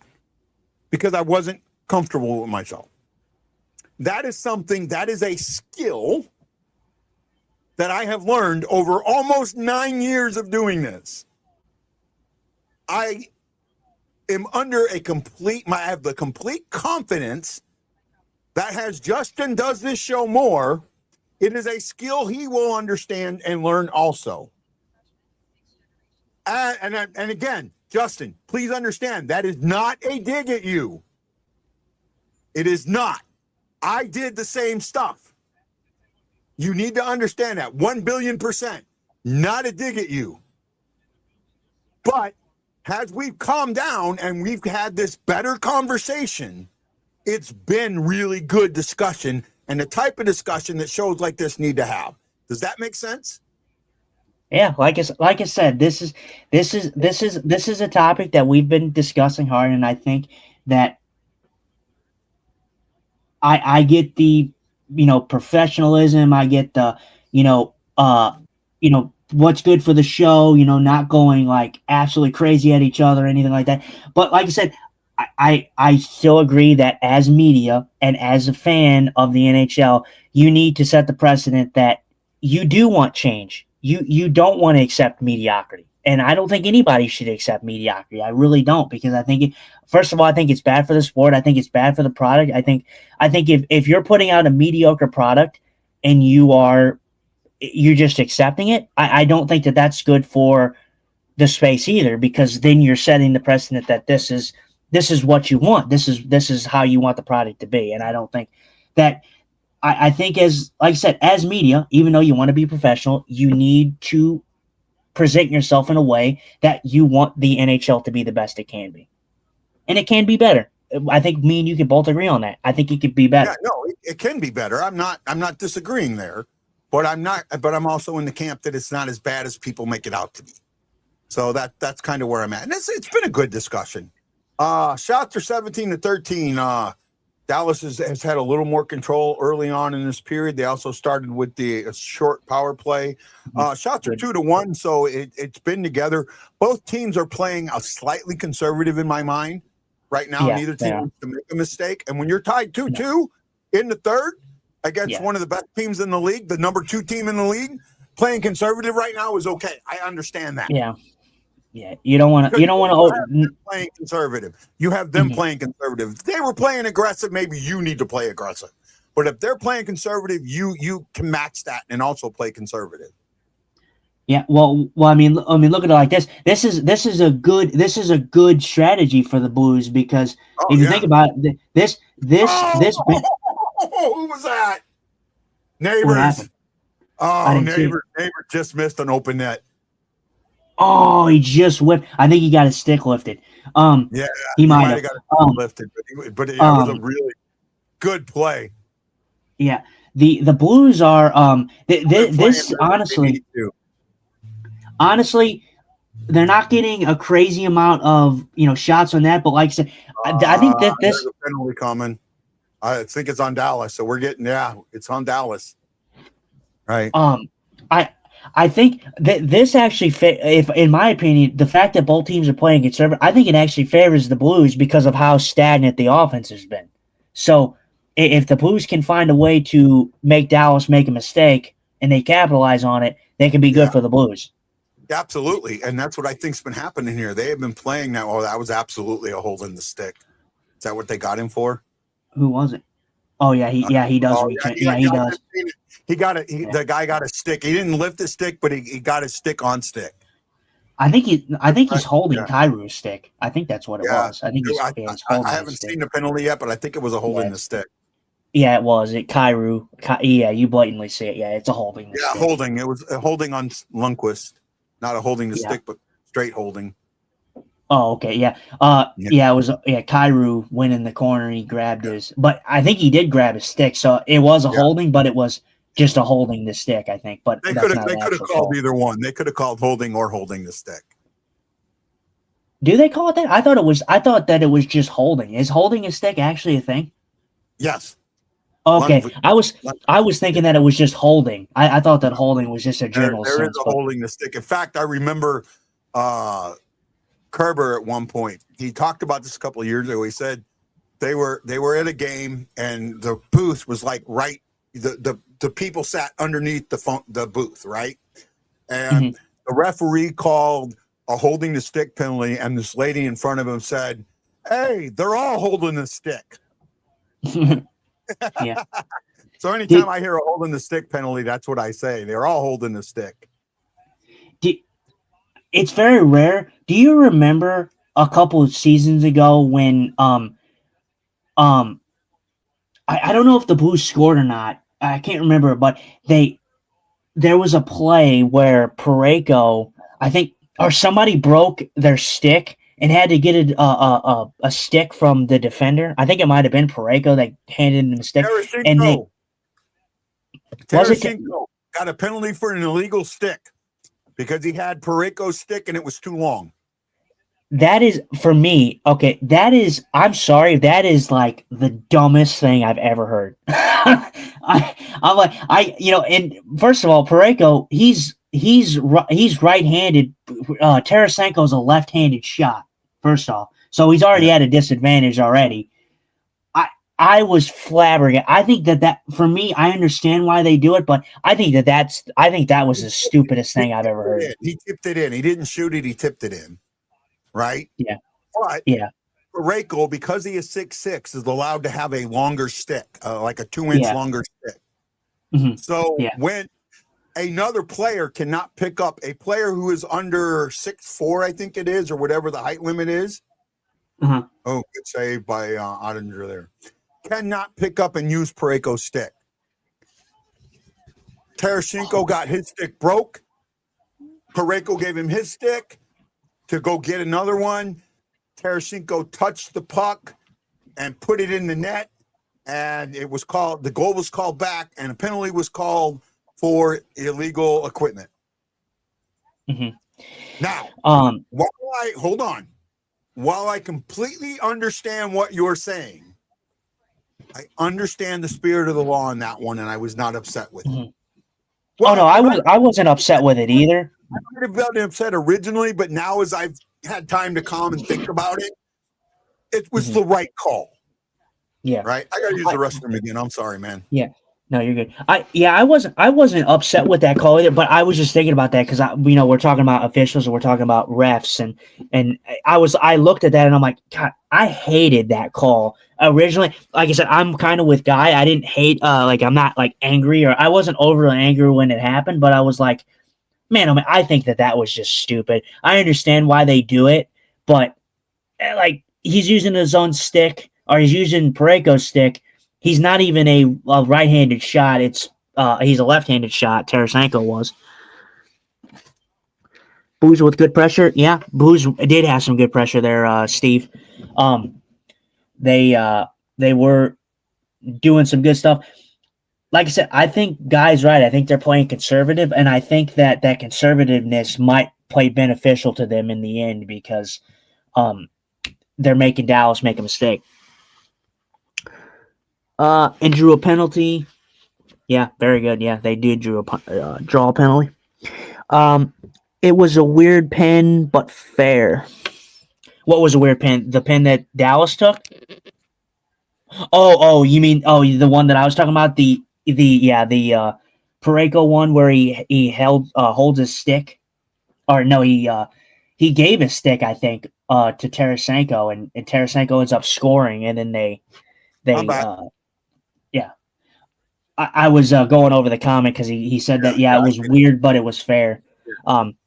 Which is right. I had the same consensus too when that happened. Like I wasn't as angry or nothing. We were talking about officials, and that made me think of that call, and I was like, that was a weird call to me, but I understood it. Again, agreed. Completely agreed. That should have been offsides. Good save by Benner right there.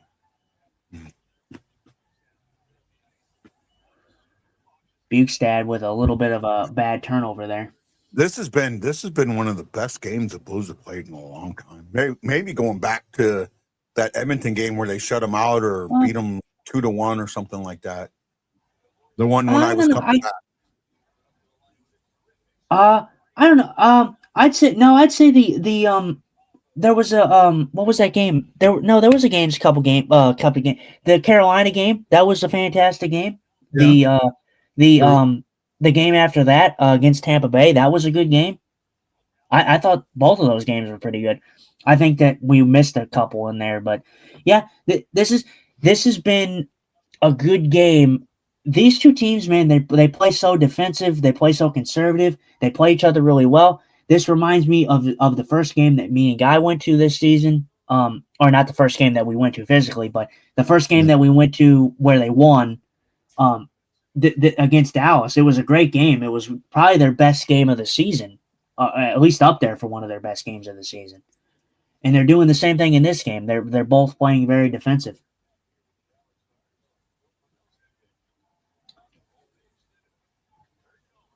Oh, very good play by Joseph. What a read by Joseph on that one. Sticks that out of midair when Dallas is trying to throw that puck across D to D.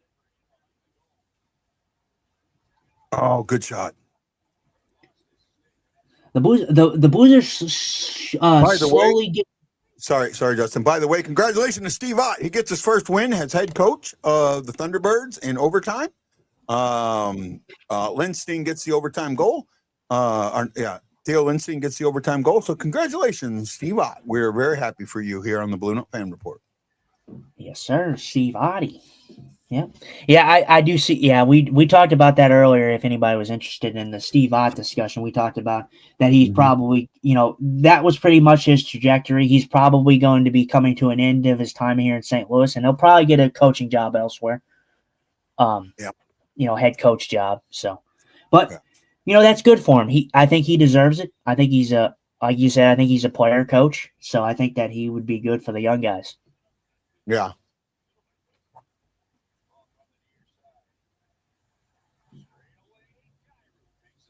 Oh, very good shot by Kyrou. In the slot, I'm liking Kyrou tonight. Kyrou, shooting the puck tonight, not hesitating, just shooting the puck when he needs to. My question: has Kyrou given up? The answer is no. At least not tonight, right? Yeah, I don't think he's. For me, I've looked at Kyrou a little different. I don't think he's given up.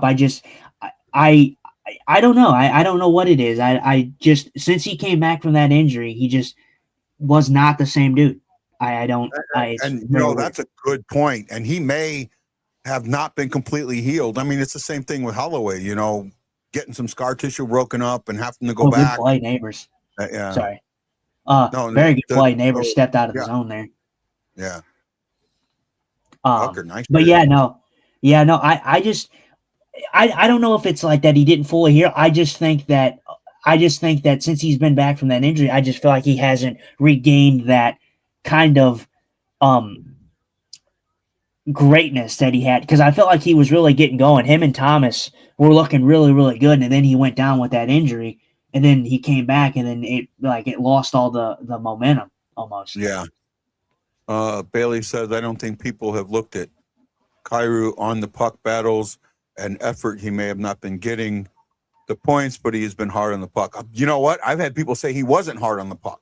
I've had people say he's just given up, lackadaisical consistently. So, there are people that there is nothing Kyrou can do.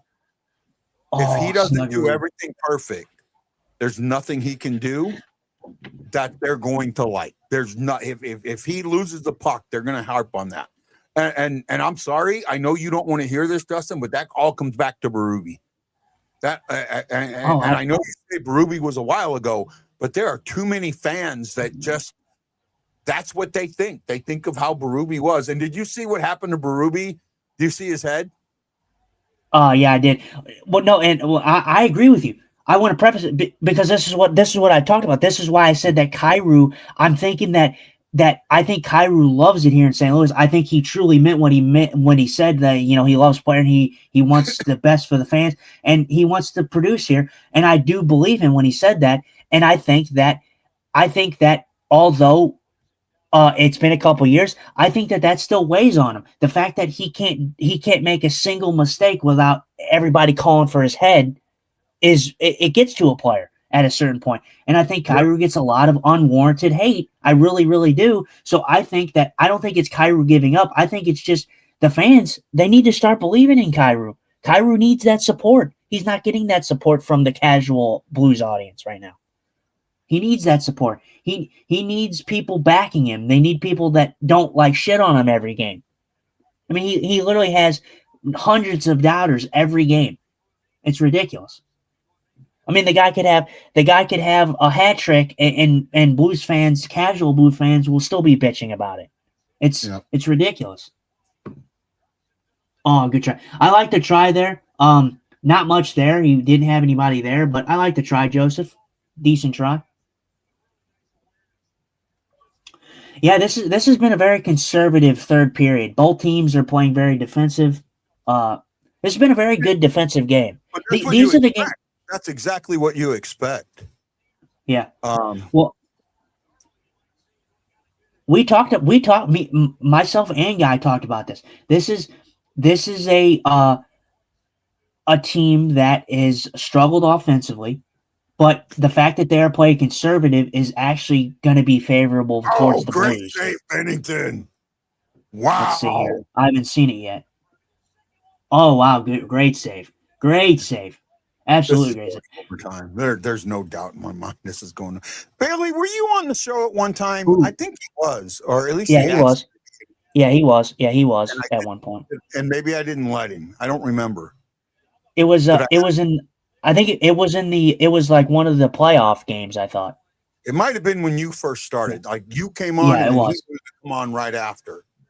Yeah, it was because we were on together. All three of us were together. So yeah, he was on at one point. But okay, I thought so. I wasn't sure. Yeah, I was. Okay. Yeah. Thanks, Bailey. I wasn't sure. Please don't be mad at me. Yeah, he definitely was on. He like you said, he was on when I was first starting. Oh, Game 7 last year, yeah. Mm-hmm.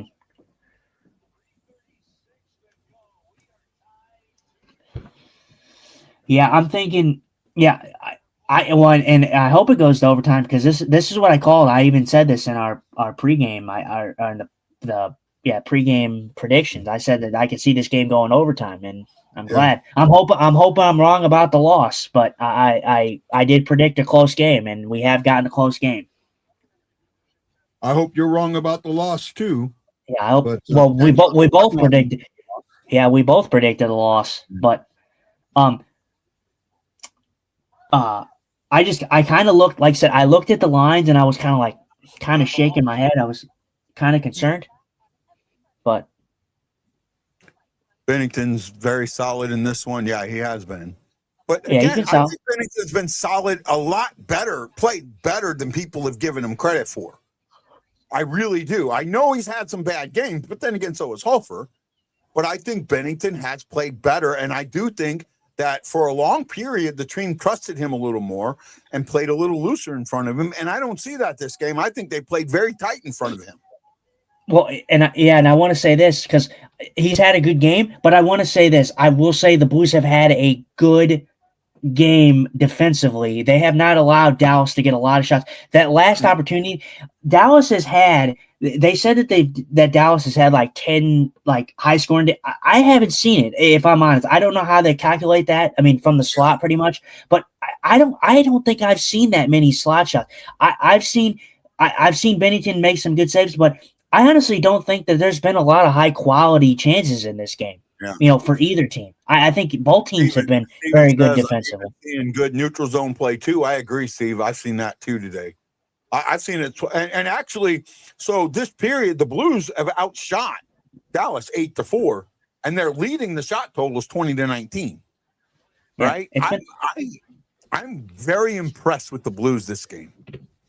This would be one, if they do lose, I would call a good loss. You may not like that, but I believe that a loss here would be a good loss. Well, I'll tell you who won't like that. Our buddy Lance. Yeah. He doesn't like that. He understands what I mean when I say that, but he doesn't.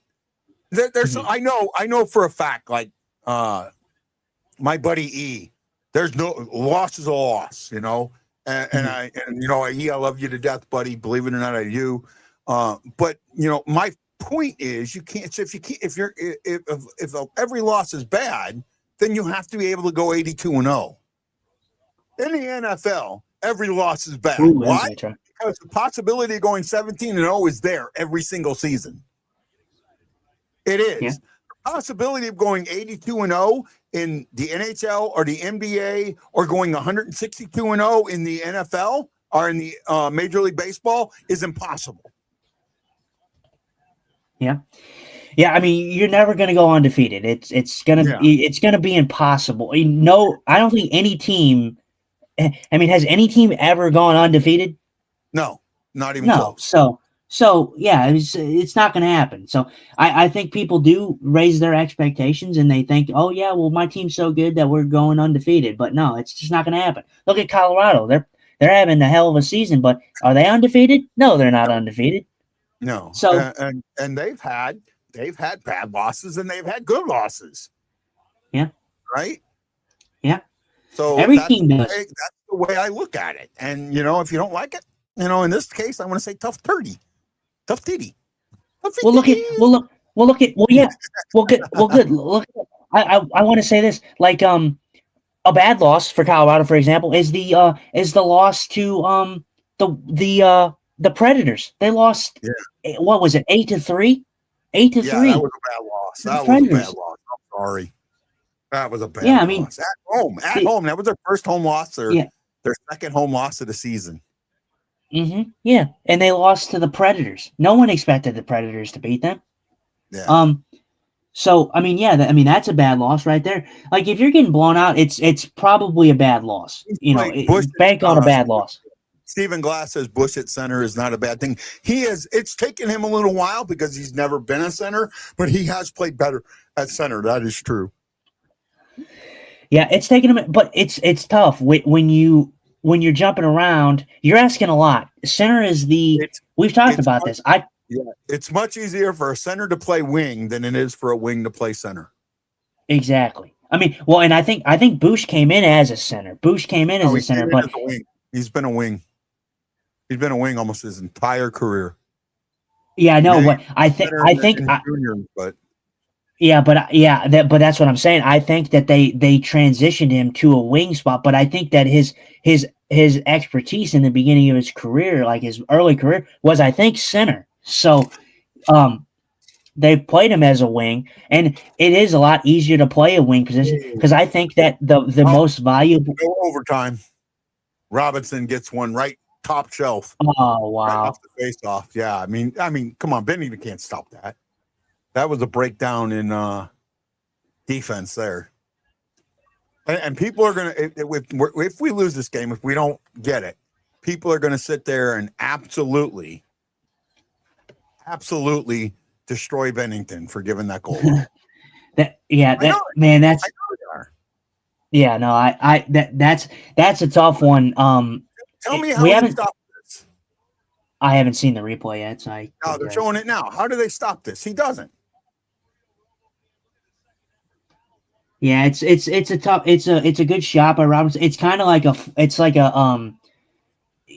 he like hesitates at first, like he doesn't pick it up clean at first, and then like he whiffs, and then he like gets the puck back and then shoots. So it's a tough one. It's a good shot. Disappointing. The Blues haven't had a devastating loss like at the end of the period or at the end of like regulation here in a bit here.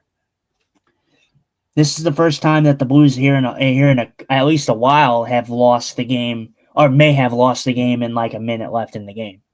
Yeah. So they've been pretty good with the down the stretch stuff, like not giving up, goals in the last minute. But here it cost them. And we go back to this icing. They're showing it. Colton Parayko ices the puck here. And they go down and on the ensuing faceoff, they score.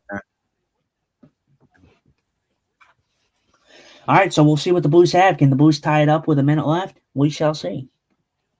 Be nice. Yeah, it would be nice. It's been a good game. It's been a good defensive game. It's disappointing to see that this game might not go into overtime. Yeah, I completely agree with you. I do not. I mean, I am not uncomfortable with this game at all, or how it's played out.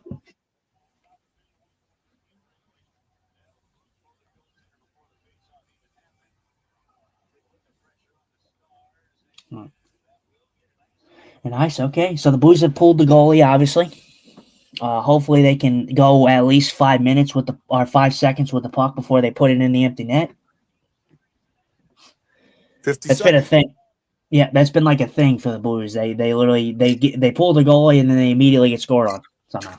So hopefully they can. Yeah, in this case, they're pulling the goalie on a face-off, so it's not as bad. But Oh no, I agree. I'm just saying that there was that game in the last one where they should have beat the Jets and they pulled the goalie and then immediately after they pulled the goalie, the puck went in the net. yeah, well, that's because they pull the goalie at the wrong time. Yeah, oh yeah, They're they did. very good at that. Absolutely. When they don't All right. have puck control, Nice. Oh, but Good David play. just missed there. He fanned on it. They're swarming them, but the Blues are good puck control until right there. Need to get one good shot.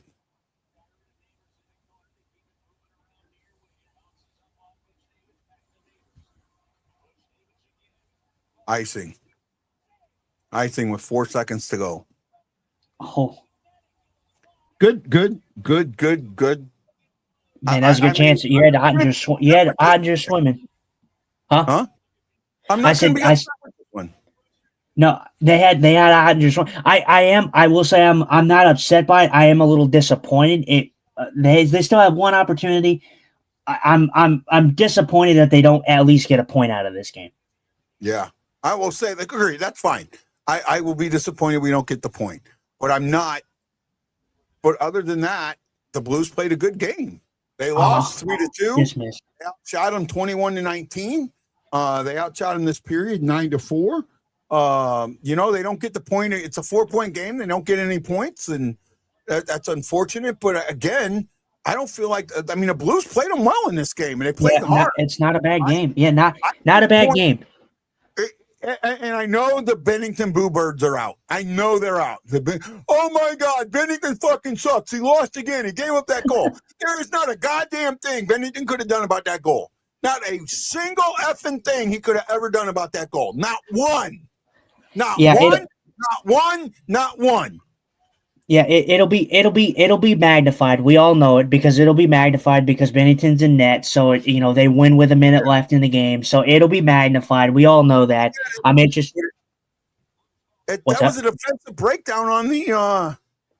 There's three Blues guys put their pick sticks on the puck and couldn't get it off of Robinson's stick. That's not on him. Thank you, Steven. We appreciate it. Go ahead, man. No. I just said I will say the game. It happens with a minute left. So, like I said, it will be magnified because it's Bennington in that. But it was not a bad game. This is the second game that they played the Dallas Stars, and in both games, the Blues played well against a Dallas team that is a very good Dallas team. So I'm disappointed that they lost. I'm disappointed that they lost and that they didn't get at least a point in this game. But first of all, for me, do I think that the Blues deserved a point in this game? Absolutely. I do think the Blues deserved a point in this game.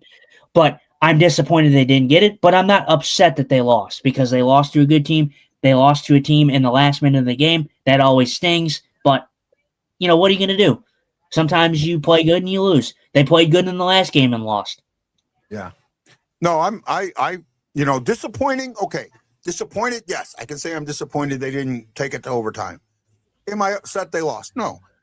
Do I consider this what I call a good loss? Yes. This is what I consider a good loss. They played well. A bounce didn't go their way. Right. But other than that, and Bennington, I had picked two guys. I said, Kyrou, my question was, had he checked out? The answer is no.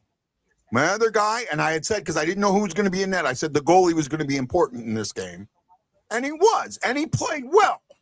Not one of those goals can you turn around and say was on him. He gave up 2 power play goals. Right? Yeah, 2 power play goals. and then an even strength goal in the last minute. Yeah, I mean, no goals in this game were on any goal. I mean, Ottinger had no chance on his goals. Bennington had no chance on his goals. It was a good defensive game that the Blues probably deserved a better fate. I'm not going to say they deserved to win because I think either team deserved to win in this game with how both teams played. But I think that the Blues, I will say that I'm not going to say they deserved to win, but I'm going to say that they definitely deserved to get at least a point in this game. And they didn't. But well, man, I'm not upset. My cold is starting to really kick my ass. All right. I want to talk to you offline, so we're gonna call it a show here. You got anything last minute to say before we go away? No, not that I know of. Just tomorrow will be a last minute kind of ordeal if we know, if we don't. But definitely tune into the Sunday show. We're gonna have a good guest on Sunday, so hopefully you guys all show up. Joe Fresta of St. Louis. I think he's in the St. Louis Hockey Hall of Fame. He's a cancer survivor. He has a charity. He used to do, I don't know if he still does, a 1 hour hockey show on I think he used to do it on 550, but 550 doesn't do any local host anymore. So I don't know if he's on 101 or not. He's a good guy. He's a part of the Pasta House franchise. He's part of that family. Smart hockey guy. So it'll be fun to have him on and talk about a whole bunch of different things that we can talk about, especially the locker room. What's going on in the locker room? He might be able to give us some insight into that. This is Guy, the Hawaii Blues fan, for my famous co-host, Justin Eagle Eye Scott, saying thank you so much for watching the Blue Note Fan Report and Facebook and YouTube. And Justin, I have but one question for you. How do we end this show? I think we got to see the girls. Where are the girls at? Let's go Blues. Let's go Blues. What are you wearing? A Canadian tuxedo. And I'm a hockey player. Let's go Blues. So, I have but one more question. Who's late for dinner? Where are the boys? Where are they at? Hawaii Blues fan, we're bleeding blue with you. Let's go Blues! Let's go Blues! Let's go Blues! This is Guy, the Hawaii Blues fan, reminding you that I am bleeding blue with you. And as always, it's Let's Go Blues. Thank you, Justin Eagle Eye Scott, for the Blue Note Fan Report. We will see you next time. Aloha.